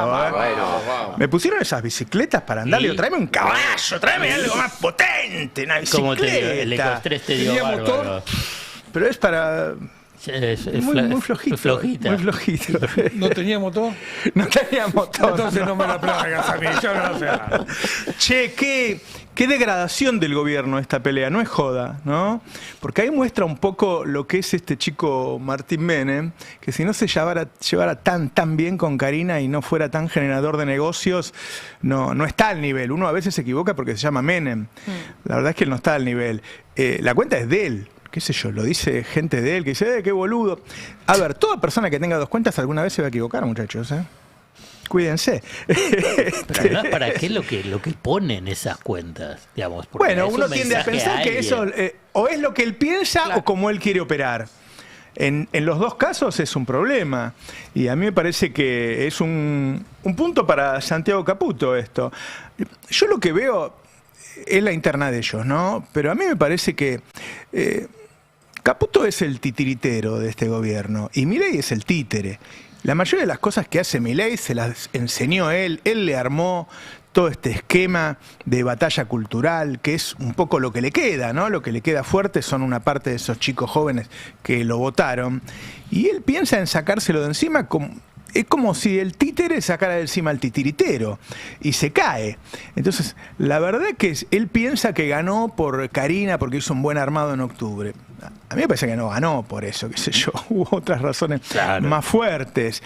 Ahora, vos sabés que son pavadas, ¿no? Lo que uno piensa, che, pasamos estas cosas o no. Yo le dije, ármenlo, muéstrenlo. Sin embargo, el Círculo Rojo lo tomó muy en serio, como nivel de degradación. Cuando, che, esto no va más. O sea, estamos con una interna, Karina y Caputo, que se disputan negocios de primer nivel, entre ellos la hidrovía. Se suma la interna con Bullrich, que claramente hoy tiene una mejor relación con el Círculo Rojo que Milei. Eso creo que tu editorial decía delira. Eso es una palabra que está usando el Círculo Rojo. Que bueno, que está loco, que delira. Hay quienes dicen que tiene momentos de depresión, que se tira en posición fetal en la cama. O sea, la gente, el Círculo Rojo se empieza a preocupar por la salud mental a una persona que le falta 1 año y medio. Y después se empiezan a sumar todas estas internas. Entonces, la verdad que la gente con la que yo hablo y tengo un poquito más de confianza te dice, mirá, no estamos gobernando, ahí está el país. Claro. ¿Qué sé yo? Hay unos tipos peleándose por negocios, pero acá no hay ningún tipo de gobierno. Y falta 1 año y medio. Claro, falta él un poco cuando terminé hasta diciembre del 2027. Lo último que te iba a sumar, yo hablé con 2 empresarios. Nunca escuché a empresarios decir se fue a la mierda con el ajuste. Y ahora sí. Como que este último ajuste les pareció que hizo una de más. A tipos que apoyaban todo, como diciendo, esto va a hacer explotar. Todavía no lo vimos en la calle el resultado de este último ajuste. Vamos a empezar a ver hoy el tema del transporte. ¿Hoy o mañana es? Hoy. Lo del transporte y también la relación con las provincias, porque el ajuste que se hizo afecta mucho las transferencias con las provincias que en el caso de Chubut está teniendo manifestaciones más de 1 vez por semana. Las provincias están en esos ciclos que dijimos de las personas, que las personas tenían un ahorro, se lo comieron, después aguantaron, después pidieron prestado, después no pudieron pagar el préstamo. Las provincias están debiéndole a todos los proveedores 3 o 4 meses. Bueno, hay un momento que según el proveedor te empieza a cortar el servicio. Algunas lograron endeudarse, otras no.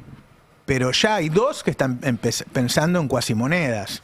Entonces, es tremendo si llegan a aparecer las cuasimonedas. Puede llegar a ser un golpe... al plan antiinflacionario, puede ser. Al plan antiinflacionario y, ¿no? y al apoyo internacional. Claro. Si llegan a aparecer cuasimonedas, el FMI se te puede dar vuelta, pero el FMI que no quiere acompañar, que está forzado a acompañarlo, ¿le llega a aparecer estas cuasimonedas? Muchos gobernadores lo están pensando en función del pago del aguinaldo. Están muy preocupados por lo que fue el ajuste que se determinó por decreto el lunes de la semana pasada. Muchos recursos coparticipables que además ven caída por lo que es la caída de la recaudación en general y ven que no tienen de dónde sacar para los aguinaldos ahora el mes que viene y por eso están pensando en esa opción. Incluso gobernadores que tenían fondos anticíclicos y los números en orden están con preocupación viendo el hacia adelante, decir, bueno, o sea, ya no tengo fondo anticíclico que me aguante. Y recordemos que las cuasimonedas, el surgimiento que tuvieron en la previa del estallido del 2001 y en el 2001 fue por una necesidad. Nadie crea las cuasimonedas como algo positivo, como una virtuosidad de la economía argentina, sino que es ante la falta de pesos, ante el no hay plata, bueno, en las provincias se empiezan a organizar estas monedas que funcionan dentro del límite provincial y que dan un respiro, porque evidentemente es una moneda con la cual vos te permite conseguir comida, donde te permite conseguir una garrafa. Entonces, bueno, esos circuitos empiezan a suceder porque la vida tiene que seguir pasando más allá del Excel. Termina funcionando. El recorte último había sido, dijimos, 1 billón de pesos la semana pasada y ahora ya hay cálculos, porque como eran muchas planillas... 2 billones... 2,5. No, pero el ajuste fue de 3 billones. Pero para las provincias, digo. Para los fondos que iban directamente a las provincias. Ah, bueno, está. Ahí decían que era 1 billón de pesos, pero ya hicieron más cálculos. Bueno, son muchas planillas que empezaron a sumar, pero como también hay partidas de salud y de educación que estaban destinadas a las provincias, ya dicen que es ahora 1,3 billones de pesos lo que están cortando ahora, a las provincias. ¿Cómo la gente que apoya el rumbo no revisa? Porque digo, Macri había dicho, la próxima vez va a ser lo mismo, pero más rápido. Esto es lo mismo, pero más rápido. Claro. Y falló. Sí. Ahora, no revisan, ¿eh? Nunca van a revisar. No, de hecho dicen esto no es verdadero liberalismo, o sea, vienen los caballos de la vida a decirte no, lo que pasa es que hay cepo cambiario. O sea, el problema de que la gente no llega a fin de mes es que hay cepo cambiario. Digo, la lectura de cierta parte del poder económico es que esto debería haber sido todavía más profundo, porque sin cepo cambiario de las empresas y liberando completamente el tipo de cambio, lo que vamos a ver es una transferencia más profunda entre los sectores dolarizados y los especificados. Entonces, bueno, es complejo seguir yéndose para esa deriva más neoliberal, más desregulada y no pensar de este lado que tenemos para proponer. Yo te adelanto cuál va a ser el argumento, porque es el mismo argumento que si querés, desde Krieger-Bacena en la década del 60 y Alzogaray a la fecha, van a señalar respecto a de por qué esto no funciona. Un poco esto es lo que vos estabas diciendo, Roberto, de por qué insisten, y lo que van a decir en este caso, y lo que se está demostrando, es que no había orden político, que no había coherencia política, que no pudo construir una base política para poderle dar sustentabilidad a la economía, cosa que es falsa, ¿eh? Lo que quiero decir que es falsa, lo que digo es que los proyectos económico, regresivo, aperturista, de liberalización financiera, endeudamiento, llegan al fracaso y entonces dice, pero fracasaron ustedes por el propio diseño, el propio esquema económico. Entonces decir, no, es por el tema político. Fíjate que Luis Caputo lo está diciendo. Claro. Y por el otro lado le dice, no, la verdad que es porque la economía no funciona. Sí, pero si la economía hubiera estado bien, nadie le hubiera dado bola a que Adorni viajó con la mujer. Claro, o que se fue a Punta del Este. Se hubieran cagado de risa como se cagaba de risa Menem en los primeros años de todas las denuncias que había. No le importaba. Exactamente. Pero además este ajuste genera también un problema político. Se lo traslada a las provincias, pero está generando problemas políticos. Bueno, pero Menem también, ¿qué es lo que hizo? Le tiró a la cabeza la provincia, la salud, la educación, sistemas previsionales. Se le dijeron, bueno, se hace cargo. Y bueno, y las provincias más o menos la fueron piloteando. ¿Pero por qué? Porque la economía también estaba en un ciclo no de destrucción masiva, estaba en destrucción sectorial. Ahora bien, pero además tenía endeudamiento externo, tenía las privatizaciones, tenía otras cosas. Lo que quiero decir, en línea también con lo que decía Roberto, es que si a vos la economía más o menos te da elementos, vos podés administrar lo político. Bueno, como no te da, entonces lo político empieza a estallar por todos lados. Claro. Ahora, la idea de Caputo es acordar con los gobernadores, que ya de por sí tienen una tendencia a acercarse al gobierno. Pero este último ajuste lo está matando él mismo.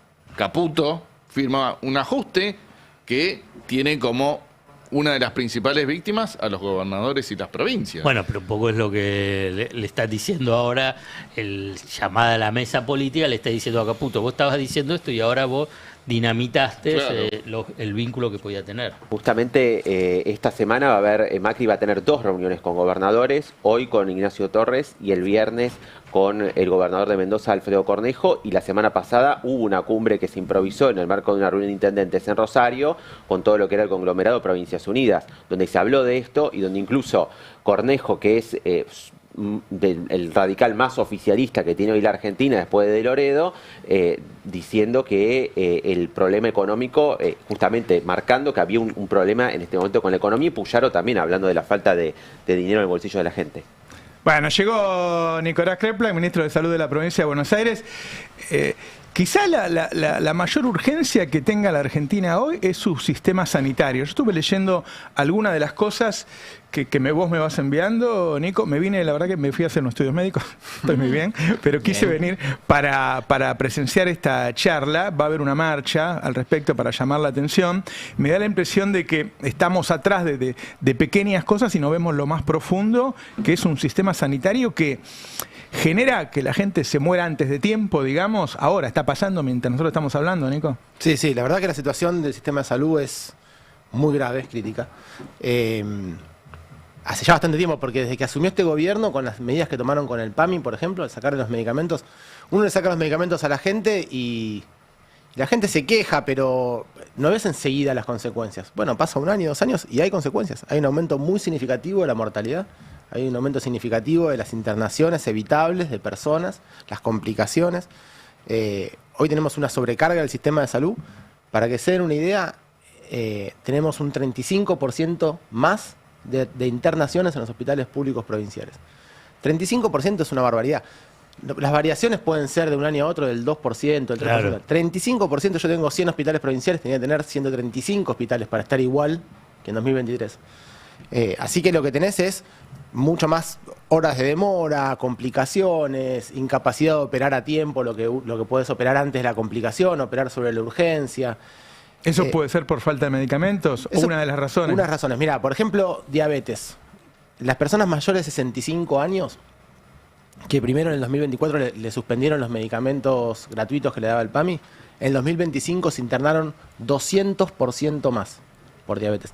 Internación por diabetes significa complicación de internación de la diabetes, o sea, amputaciones, fallas cardíacas, ACV, por la diabetes. O sea, si esas personas seguían con su tratamiento, son miles de vidas que hubieran podido vivir mejor, con sus piernas, con sus ojos, con sus riñones funcionando. Eso es lo que está pasando en términos reales. Pero esto es hasta la degradación del tipo de alimentación también debe perjudicar a ese tipo de patologías. Sin duda. La degradación del tipo de alimentación, cuando en el EU 70 le permitieron a todas las obras sociales y prepagas cobrar copago, entonces la gente tenía que elegir pagar los medicamentos, comer o pagarle la consulta al médico. Entonces también nos aumentó un 30% la demanda de consultas ambulatorias en los hospitales públicos de gente con obras sociales. Pasamos a tener hoy 53% de las internaciones y consultas ambulatorias en hospitales de gente que tiene obra social, pero no puede ir al sector privado por los copagos o porque cerraron las clínicas, los alimentos, como decís vos. Pero todo esto viene muy grave, pero ¿por qué ahora estamos en esta situación? Bueno, ahora es el tiro de gracia, sacaron el remediar. El remediar era la gran contención. Hoy tenemos en cualquier hospital público, vas a ver una cola al lado de la farmacia, larguísima, que eso no existía. Porque la gente no va a retirar medicación a la farmacia, a los hospitales, son prácticamente para insumo interno del hospital, para darle a los servicios, para que la clínica médica tenga... No es que la gente va a buscar los medicamentos. No es para ambulatorio esa farmacia. No, eso se daba en los centros de salud, con el programa Remediar. Ahora lo fueron retirando, lo sacaron, la gente va y hay colas. Y bueno, ¿y qué hacemos nosotros? ¿Le intentamos dar? Y el hospital le tienen que dar. Hacemos lo posible. Compramos más medicamentos, tratamos de darle a la gente, 20% de la gente que va a buscar medicamentos a los hospitales tiene obra social. O sea, es lo mismo, con el sueldo no le alcanza para pagar, incluso teniendo con el descuento incluso no lo pueden comprar. Totalmente.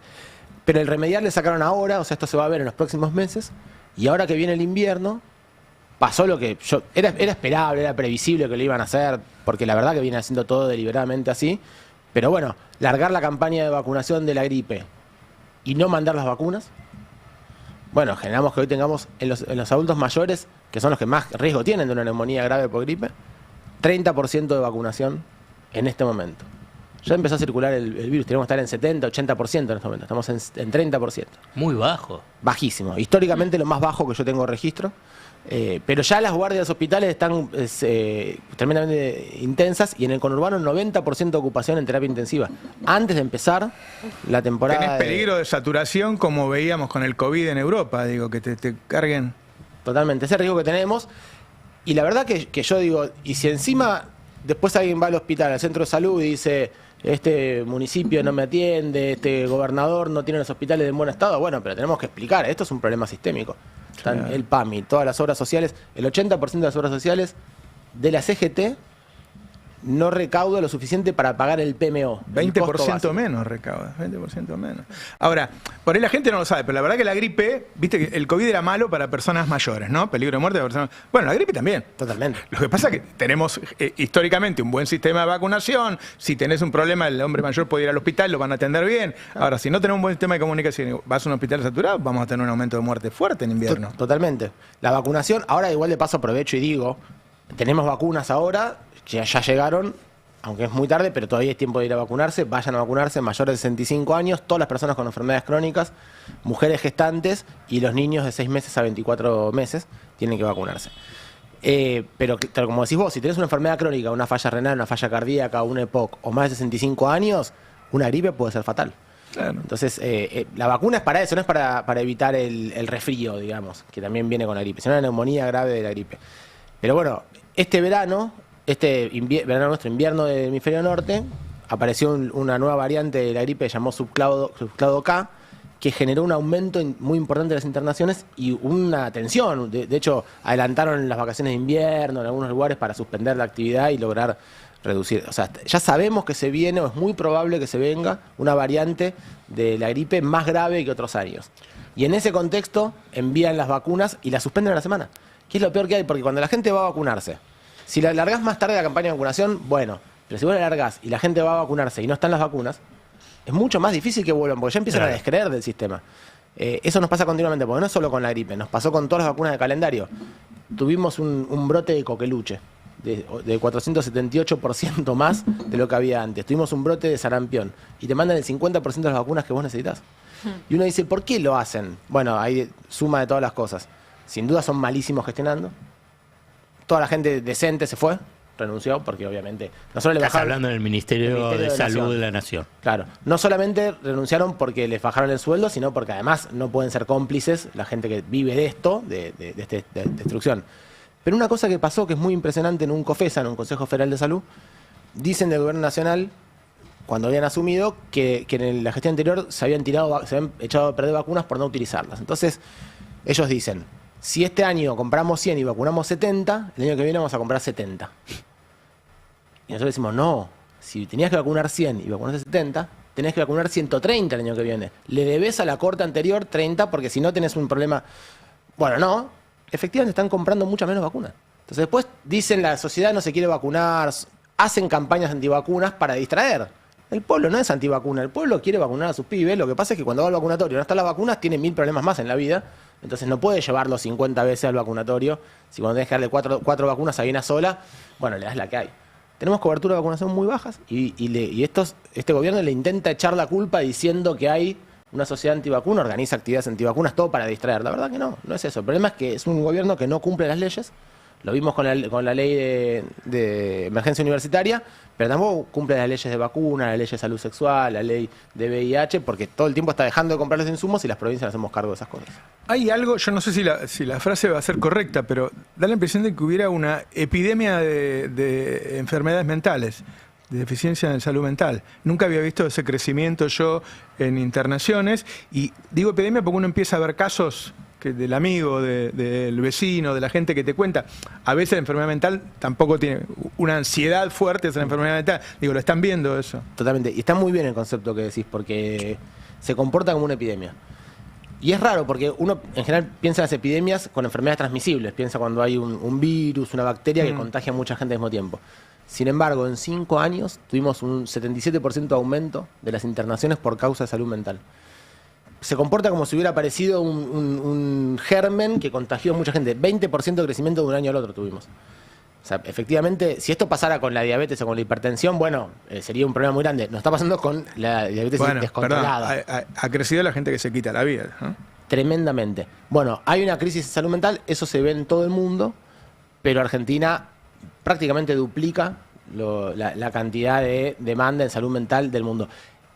Es común, Argentina es un país que se destaca por su salud mental, digamos, por su psicología, el psicoanálisis. La oferta de la salud mental está mucho más desarrollada en Argentina que en otro lugar del mundo, y eso genera también que la gente esté más relacionada con el sistema. Eso, la parte positiva. Pero las internaciones, las complicaciones y, como decís vos, los suicidios. Hoy los suicidios es la principal causa de muerte en las personas entre 15 y 24 años. Y en total, si uno suma la cantidad de homicidios más la cantidad de accidentes fatales, no alcanza la cantidad de suicidios. No, ¿en serio? En serio. En la provincia de Buenos Aires. En el país. Pensá un país donde los candidatos se venden como que te venden seguridad para que no te maten en ocasión de robo y el mayor peligro que tenés vos hoy sos vos mismo. ¿no? Pero bueno, o sea, eso, que vos te quites la vida. Claro, pero esa es la implosión social. La falta del Estado, la falta del Estado. Hay un montón de informes psicológicos que hablan del desamparo que genera la falta del Estado. Hay de todo. Yo creo que es muy complejo, como todo en la vida. Hay bastante de los jóvenes, de las tecnologías, del aislamiento, sin duda. Yo creo que hay muchísimo de las causas de demanda, atención y de cuidado, y posiblemente de la causa de suicidio, que tiene que ver con la pérdida de proyecto de vida, de incapacidad de proyectarse en el tiempo, de poder salir de los problemas que uno tiene. Eso tiene de todo, genera más consumo, más adicciones, las apuestas, los endeudamientos, con la gente con la cual uno quedó mal porque entró en un lugar. Hay muchos pibes que no saben cómo resolver ese problema. Lo estamos laburando muy fuertemente, es muy interesante laburar con los pibes sobre esto, porque quieren hablar del asunto. También eso es importante. Si el Estado no se hace cargo de esto, es todo el Estado, porque la sociedad está con voluntad para trabajarlo, digamos. Sobre todo los chicos, no es que se suicidan y nadie sabe qué fue lo que pasó. Cuando uno se pone a hablar, de hecho la principal demanda en todas las escuelas secundarias, cuando decimos qué es lo que necesitan, trabajar salud mental. Y la verdad que están interesados en hacerlo y tenemos que hacerlo. Pasa que si el Estado Nacional, ¿sabes cuál es el presupuesto que puso en salud mental el Estado Nacional? Sacándose Dronar, que financia internaciones de personas con adicciones. 48 millones de pesos anuales. Para todo el país. Sí. Un o sea, peso ni un por sueldo, persona. ni un sueldo de una persona. Nada, no existe. No tiene. Sacó los medicamentos que tenía, ni bien entraron, sacó los medicamentos del Remediar, cerraron las residencias de salud mental que había en todo el país. En muchas provincias del país, la única forma de formar psiquiatras era a través de las RISAM, que estas residencias las cerraron. Nada en investigación, nada en capacitación, nada en rectoría, planificación, evaluación, ninguna política de salud mental, y ahora quieren cambiar la ley, que lo único que hace el cambio de la ley es sacarle el aporte, tenían que poner el 10% del presupuesto en salud mental, y ponen 0, sacar esa parte y después decir que toda internación la tiene que hacer un psiquiatra. Pero el problema que tenemos es que no hay psiquiatras en todos lados. Y que si además el 30% de las demandas de una guardia externa de un hospital son problemas de salud mental, entonces es evidente que ya no es resorte el ultra especialista. Es algo que tenemos que poder resolver del equipo de salud general, tiene que saber del médico generalista. Hay alguna parte del problema muy especializado, muy complejo, que tiene que resolver el psiquiatra, pero el resto tiene que resolver el equipo de salud. Bueno, que la ley diga que solo pueden tener psiquiatras es pensado para Palermo, un país pensado en 10 cuadras de la ciudad de Buenos Aires, un país que va a fracasar, por supuesto. Vos mencionaste que trabajaban, me parece que se llama el Consejo Nacional de todos los ministerios. Consejo Federal de Salud. ¿Y qué dicen los otros, tus pares de otras provincias? Porque claramente la provincia de Buenos Aires, vos, bueno, muestran la preocupación, muestran el interés, muestran el reclamo, interpelás al gobierno nacional y mostrás a la sociedad que acá hay una deficiencia. ¿Pero todo el resto? No, lo mismo. En las propias reuniones del COFESA, lo mismo. Porque además sucede esto, ¿no? Te citan, y por ejemplo, ya presentaron el proyecto de ley para cambiar la ley de salud mental y te citan para contarte que quieren presentar un proyecto de ley. Entonces, ya lo hiciste, ¿no? Que no estamos de acuerdo con eso. Todas las provincias diciendo que no están de acuerdo, que es inconsulto, pero hacen lo mismo. Hacen eso o hacen todo lo contrario. Por ejemplo, les preguntamos, ¿van a cerrar el Remediar? Porque veníamos viendo que no entregaban medicamentos, estamos preocupados. No, va a seguir igual, va a seguir igual, va a seguir igual. Y un día lo cierran repentinamente y te dicen, ya no entregamos más Remediar. Si te avisan con un año de anticipación, aunque es un problema muy grande, a vos te permite discutir con el gobernador, hacer un presupuesto, planificar, comprar y llegar a resolver. Si te dicen, ya no va a llegar más Remediar, bueno, en abril te lo dicen, que ya en abril no llega más. Bueno, empieza el invierno, la semana que viene. Entonces, te dejan expuesto para... Yo creo que efectivamente, me parece que la apuesta central de este gobierno es la batalla cultural y ellos quieren destruir el concepto de derecho a la salud. ¿Por qué en otros países del mundo si una persona se enferma tiene que vender el auto? Claro. O, bueno, si se enferma una persona mayor y no tienen mucha plata, dejarlo que se muera. Eso pasa en muchos países del mundo. ¿Por qué Argentina no? Porque Argentina tiene seguridad social, tiene pues es que ese es el concepto central que tienen. Excelente que entre ahí, porque a mí me parece que ahí hay que ir a lo más profundo. Yo creo que es un problema cualitativo, porque ¿para qué? Cuando desfinanciaron el Garrahan, que es un hospital simbólico, pero es uno de cientos de hospitales. Cuando lo desfinanciaron, no era económicamente muy significativo para el hospital, era migaja para el Ministerio de Salud de la Nación o para el Gobierno Nacional. ¿Por qué lo hicieron? Y para destruir la estabilidad del sistema de salud, para decirle, pegamos a la joyita del sistema, para que vean que todo lo demás están en crisis. Yo creo que esto es continuamente así. ¿Para qué cierran el Remediar si para ellos no es mucho dinero? Es porque el Remediar había garantizado el acceso al medicamento como un bien social. Era lo que se había establecido en el país. Bueno, me parece que básicamente es un tema cualitativo, que destruyamos la idea de derecho a la salud en la sociedad, y yo creo que esa es la razón por la cual lo estamos defendiendo de esta manera nosotros, los trabajadores de la salud, porque es la razón de ser. Nuestros sueldos o los sueldos de los trabajadores de la salud son malos, pero la gente no se va del hospital porque entendemos que hay un sentido por fuera del salario en el laburo que hacemos. Pero en esa secuencia ideológicamente puedo pensar que es Milei. En lo operativo es Caputo, pero porque está pensando solamente en los números.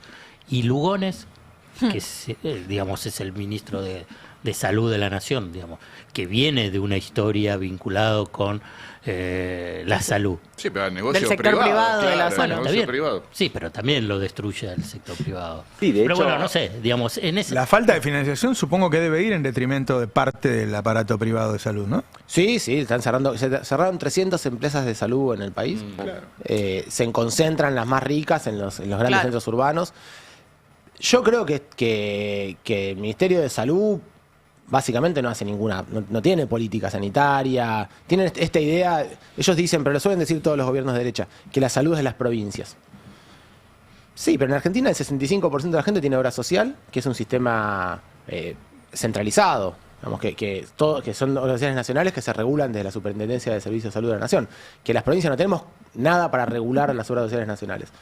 Y además que por otro lado los impuestos se recaudan y se quedan acá a nivel nacional, no llegan a las provincias. Entonces es muy injusto y es muy mala la idea de... Más que no se basa en nada, es simplemente una costumbre de la derecha, porque no hay ninguna ley que diga que la salud es provincial. Dicen no es una facultad delegada de los estados provinciales al Estado Nacional. Eso es discutible porque los acuerdos internacionales dicen que la salud es un derecho y responsabilidad de los estados. Pero por otro lado, cuando se hizo la Constitución, la salud no era una oferta de las cosas que había que hacer, como tampoco las telecomunicaciones o el espacio aéreo, y esas son cosas que el Estado Nacional se las queda, aún a pesar de que no fueron delegadas por las provincias. Por lo tanto, es una excusa para sacarse el problema de encima. No se hacen cargo de nada, destruyen cosas, pero yo creo que hay algo mucho más simbólico, cultural y cualitativo que solamente lo económico, que si bien lo económico, por supuesto, es importante, me parece que están buscando que la sociedad, a ver si le logran torcer el brazo a la sociedad. Con la educación no pudieron, al menos en la universitaria. Yo creo que también está muy en crisis la educación secundaria y primaria, por esta misma lógica. En la universitaria no, porque salió la gente a la calle y creo que la defensa fue masiva. Yo creo que tenemos que pensar si también podemos defender así a la salud. Ustedes van a hacer una marcha ahora. Sí, el miércoles hay una convocatoria a las 13 horas en el Ministerio de Salud de la Nación, de trabajadores de salud de todo el país. Va a haber marchas en Tucumán, en Santa Fe, en Rosario, en Entre Ríos, en varias provincias, en Jujuy. Pues sí, que no es solo para hacer un pedido al Ministerio de Salud de la Nación, sino para generar conciencia, para que así como pasa con la salud, empecemos nosotros a ver este sistema como importante para nuestras vidas. Sí, porque cuando todos hablamos de salud fue cuando vino la pandemia, todo el mundo se asustó si podía ser paciente, ¿no? Pero todos vamos. ¿Sabes que los hospitales públicos de la provincia son la oficina por la cual pasa más gente de la provincia del Estado? O sea, de todas las oficinas del Estado, más que la comisaría, que ARBA, que lo que más pasan es que ANSES, es por los hospitales públicos de la provincia. Pero uno va por esa guardia, esa noche, ese día. En general la gente sale contenta de la atención, porque la mayor parte de las veces se resuelven los problemas de la gente. Y cuando no se resuelve, bueno, por supuesto es una crisis, pero el 90 y pico % de los casos se resuelven. Ahora uno se acuerda ese día, en ese momento, y se olvida el día siguiente. Creo que tenemos que pensarlo para siempre, porque lo que nos va a terminar sucediendo ahora es que si se rompe el sistema de salud, todos somos susceptibles de que el próximo problema nos afecte a nosotros o a un ser querido.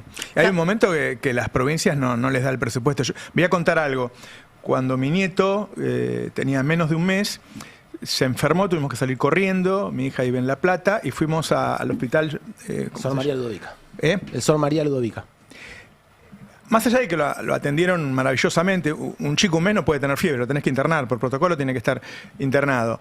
La fue a ver a mi hija y a mi nieto, una doctora de una clínica muy importante, de las más caras, y qué sé yo, porque es amiga, son de chicas, la fue a ver y cuando vio las instalaciones dijo, esto es igual que donde trabajo yo.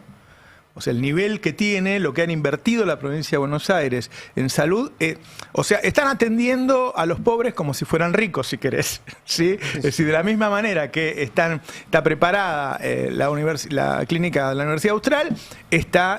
ahora, claro, si no le sacan la plata, todo eso un día se va a romper y no lo van a poder reemplazar. Sí, la salud pública es de excelencia. Yo no tengo ninguna duda, los hospitales públicos...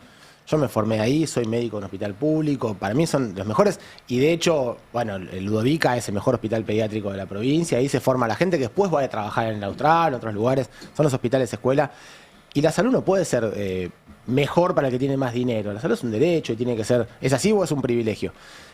Lo que pasa es que si uno tiene que con lo mismo tener el 35% más, si te sacan las vacunas y tenés todo el... Bueno, si la gente no puede pagar los alimentos adecuadamente, si no puede ir a hacer una consulta, esta es una cosa que pasa mucho en los gobiernos neoliberales.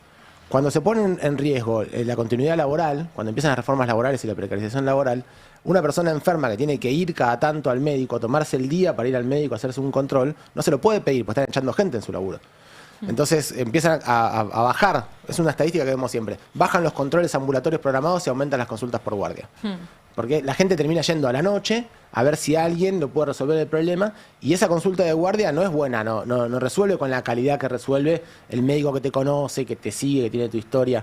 Es lo que termina pasando. Entonces, quizás el que tiene mejores recursos en las situaciones, se segmenta más la salud, le decimos nosotros, en estos momentos resuelve mejor problemas las personas que tienen quizás más dinero.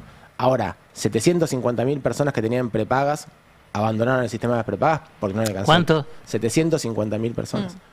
¿Qué dato? Claro. Impresionante. Entonces, los datos son, todo el sistema de salud está fracasando y en crisis. Quizás el que está en el sector más rico... Discúlpame, y a lo que le tenés que sumar a los trabajadores que perdieron las obras sociales, claro, porque quedaron despedidos, lo que son en relación de dependencia, que más o menos son 200.000, 250.000. Claro, y que a pesar de que en el número estadístico no se observa porque dicen que están trabajando con las aplicaciones, la gente de las aplicaciones no tiene obra social.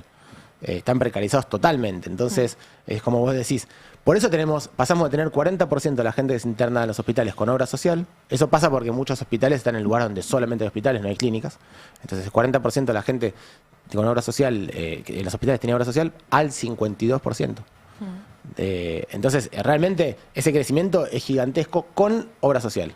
Y después a toda la gente que tenía obra social que ya no tiene y que termina de completar el 35% de crecimiento de la demanda en el sistema de salud. Te hago una consulta porque la semana pasada vi un video de una jubilada que explicaba, esto, que no llegaba a fin de mes y que trató de empezar a tomar los medicamentos día por medio para estirar un poco más el uso del medicamento, que eso le caía muy mal, pero que era algo que hacían todos. Digo, como que reflejaba una práctica que se está volviendo cotidiana en las personas adultas mayores, que es, tratar de estirar un medicamento sin ningún criterio médico. ¿Ven eso en la atención en la provincia de Buenos Aires? Totalmente. Lo hablamos mucho con los farmacéuticos. Nos los cuentan ellos, que son los que están ahí en ese momento. Porque quizás el médico, y también es un problema a veces con los pocos tiempos, uno no se toma el trabajo de saber si su paciente va a poder adquirir esa medicación. Claro. También hay muchas veces, y por supuesto no es recomendable, pero pasa, que los médicos se ponen cierta coraza. Para poder seguir adelante en el día a día, no se pueden hacer cargo de todos los problemas de sus pacientes porque es difícil, es muy angustiante. Yo pensaba en eso, yo me recibí en el 2006 como médico, hace 20 años. Cuando yo me recibí, el programa Remediar ya existía. Yo nunca laburé haciendo el diagnóstico de neumonía a una persona y diciéndole, si no toma el antibiótico se muere y si no lo tiene, no sé qué hacer. Porque yo no me imagino laburando así. Yo me imagino que cruzo a la farmacia, lo pago yo, una semana laburo y me voy, porque tampoco podés dejar todo tu sueldo en pagar los medicamentos a la gente. La situación es muy difícil, pero los farmacéuticos que lo tienen que ver, porque son ellos los que le pasan la receta y le dicen, no, sacame este no. Claro. Te lo dicen todos los días. Que le piden en vez de los 30, si le puedo dar un blister de 10. Bueno, es realmente muy, muy lamentable. Mi primera recomendación sobre esto es, primero háblenle a los médicos, cuéntenle que nos llegan los medicamentos. Quizás el médico tiene una muestra gratis, tiene una forma de conseguir en la farmacia del hospital. Tratemos de evitar eso. Pero si tuviéramos que hacer, el médico sabe cuál de las medicaciones es más importante y se puede suspender y no se puede suspender y cuál es menos importante. Claro. Porque tomar la mitad de la dosis quizás es mejor no tomar nada. de esa medicación y de la otra tomarla bien y completa, y porque sí produce el efecto. Eso como recomendación de médicos. Pero la situación subjetiva también es otra de las cosas por las cuales yo, siendo ministro, por supuesto que siendo ministro y convocar una marcha no es nada cómodo. Eso es mucho más fácil hacerlo no siendo funcionario, Claro. pero siendo funcionario no es cómodo. Pero por otro lado yo tengo que defender a mis compañeros de trabajo, que son los que tienen que vivir ese día, esa angustia del día a día de ver los casos descompensados totalmente prevenibles, de gente que dejó la medicación y llega con una CB y vos sabés que no va a volver a ser el que era. Y que esa persona tenía una medicación que estaba bien cuidado y que lo tuvo que suspender porque le sacaron el remedio, porque no llega. Así como los intentos de suicidios, muchas veces con los adultos mayores que se suicidan o lo intentan, es porque no quieren ser una carga para sus hijos o sus nietos. Claro. Es una crisis muy grande y el trabajador pone su cuerpo en eso. Entonces, de alguna manera, a mí como referente del área, como ministro, me toca también encabezar, ponerme por delante para bancar un poco el día a día de los trabajadores, quizás incluso a los que no van a ir a la marcha, pero en su día a día son los que tienen que poner el cuerpo para cuidar a esa gente. Bueno, después estadísticamente se va a mostrar, ¿no? El tema de las muertes evitables, como del mismo modo cuando fue la pandemia, donde aparecían los países que estaban con mayor nivel de vacunación y otros de menor nivel de vacunación, cómo es que eso cambió. Y también el a nivel exceso de estadístico. mortalidad, supongo Claro, que vamos eso. a poder medirlo. Claro, hoy tenemos, lamentablemente, este gobierno está atrasando mucho las estadísticas. Claro. Recién tenemos estadística de mortalidad del 24, que fue un año nefasto el 24, fue terrible. Y hubo un aumento de mortalidad en general y especialmente en los adultos mayores, un aumento de mortalidad por causas prevenibles, neumonías a la cabeza e infecciones a la cabeza, ¿no? Cosas como que son los perfiles más subdesarrollados, más precarios, digamos, y la gente se muere más de cuestiones que son curables, es porque no llegó a la atención a tiempo, que no adquirió el medicamento a tiempo. Pero solo tenemos la del 24. Yo te cuento datos del 25 que no son de mortalidad, porque eso es necesario integrarlo con todo lo nacional, pero sí de uso del sistema, que es lo que vemos nosotros de la provincia, y del 26, y vemos cómo tenemos muchas más internaciones por descompensación de diabetes. Bueno, por supuesto que si tienes más internaciones, tienes más muertes.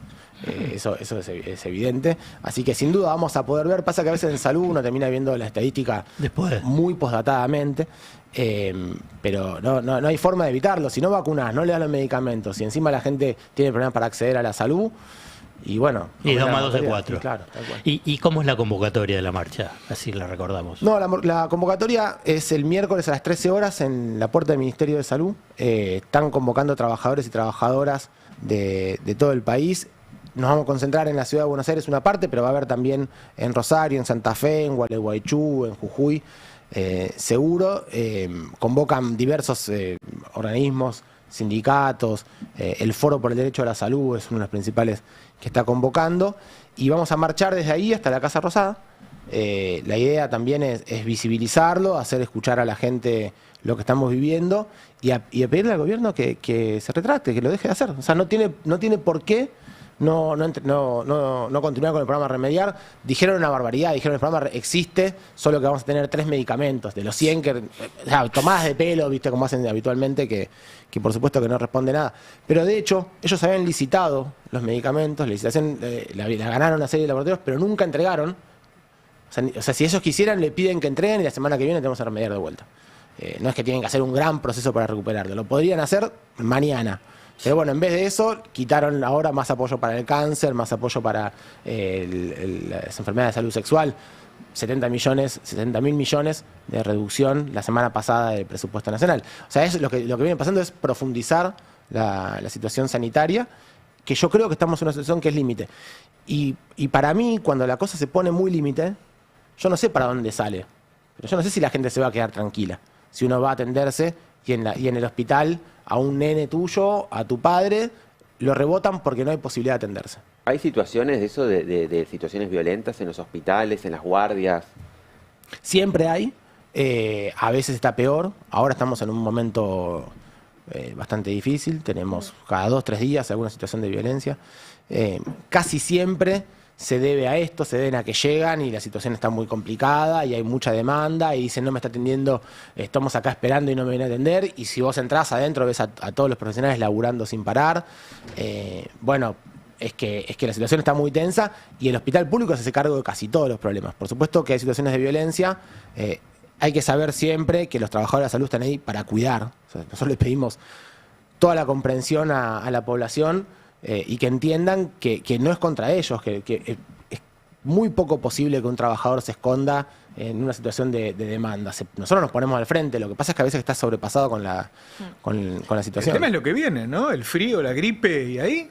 Ahí lo que suele suceder es que se duplica la demanda. Y el Estado Nacional se retiró. La provincia de Buenos Aires invirtió muchísimo más. Tenemos un programa llamado IRAP, nosotros le pagamos, aumentamos becas para tener más tiempo de trabajadores en el invierno, entregamos medicamentos, hacemos muchísimas cosas para evitar que en el invierno se sobrecargue el sistema. Pero no llegamos a reemplazar todo lo que el Estado Nacional abandonó. Y habitualmente uno más o menos que duplica la demanda en el invierno. Si llegamos con 90% de ocupación en las camas de terapia intensiva antes de que empiece el invierno, y encima no vacunamos.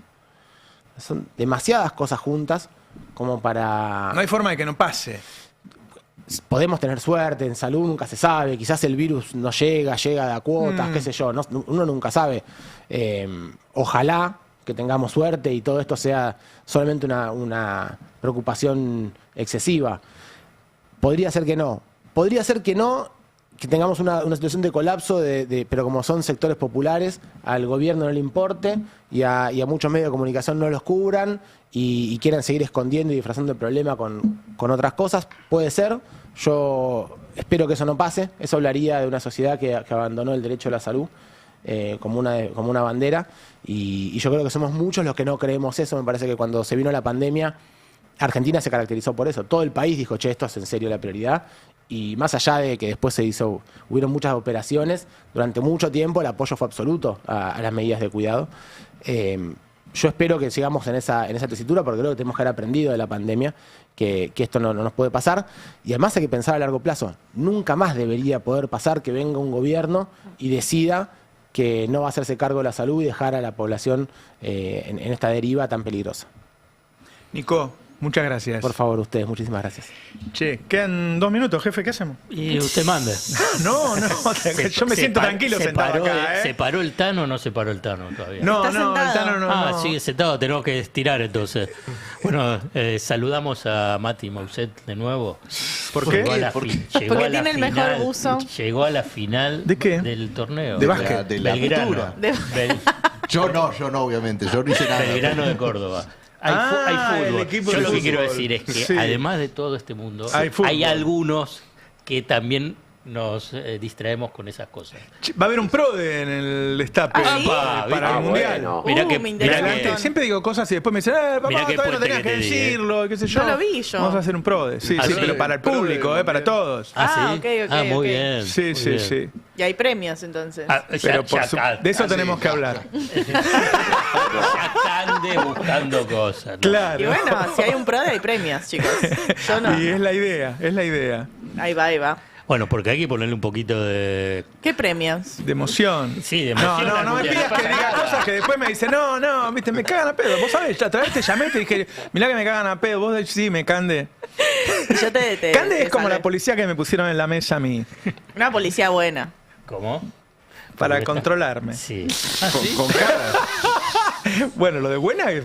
Corre por tu cuenta. Con cara de buena. Con cara de buena. Buenísima soy. Decí que vino ella sola, me hace venir a las 13. No. Se pica todo, vamos a las gradas. Pero perdona, y Nicolás, ¿y vos de fútbol de qué tu equipo? De Boca. De Boca. Bueno. De Boca, sí, bastante hincha, voy... Sí, vas a la cancha, ¿sí? Sí, siempre que puedo voy. Está en el lugar adecuado. Bueno, nos vamos yendo. Viste que vine igual. Ahí se paró el Tano. ¿Cómo? Qué trabajador que soy, que viene Sí, la verdad que sí, Todavía no había desayunado. Esto es todo lo que desayuné, ¿has visto? No, un poquito más. Y bueno, tenía que hablar, también no puedo estar con la boca llena, ¿viste? Bueno, ahora lo atienden bien a Roberto, por favor. Bueno, llega Adrián Murano con sus verdades afiladas. Así es. Hasta mañana. Que vaya bien, y Roberto acá, de nuevo en este lugar tan privilegiado. Hoy jugamos en el Destape mientras Roberto no está. Roberto está, mañana sí. Chao. El Destape 1070. Radio y punto.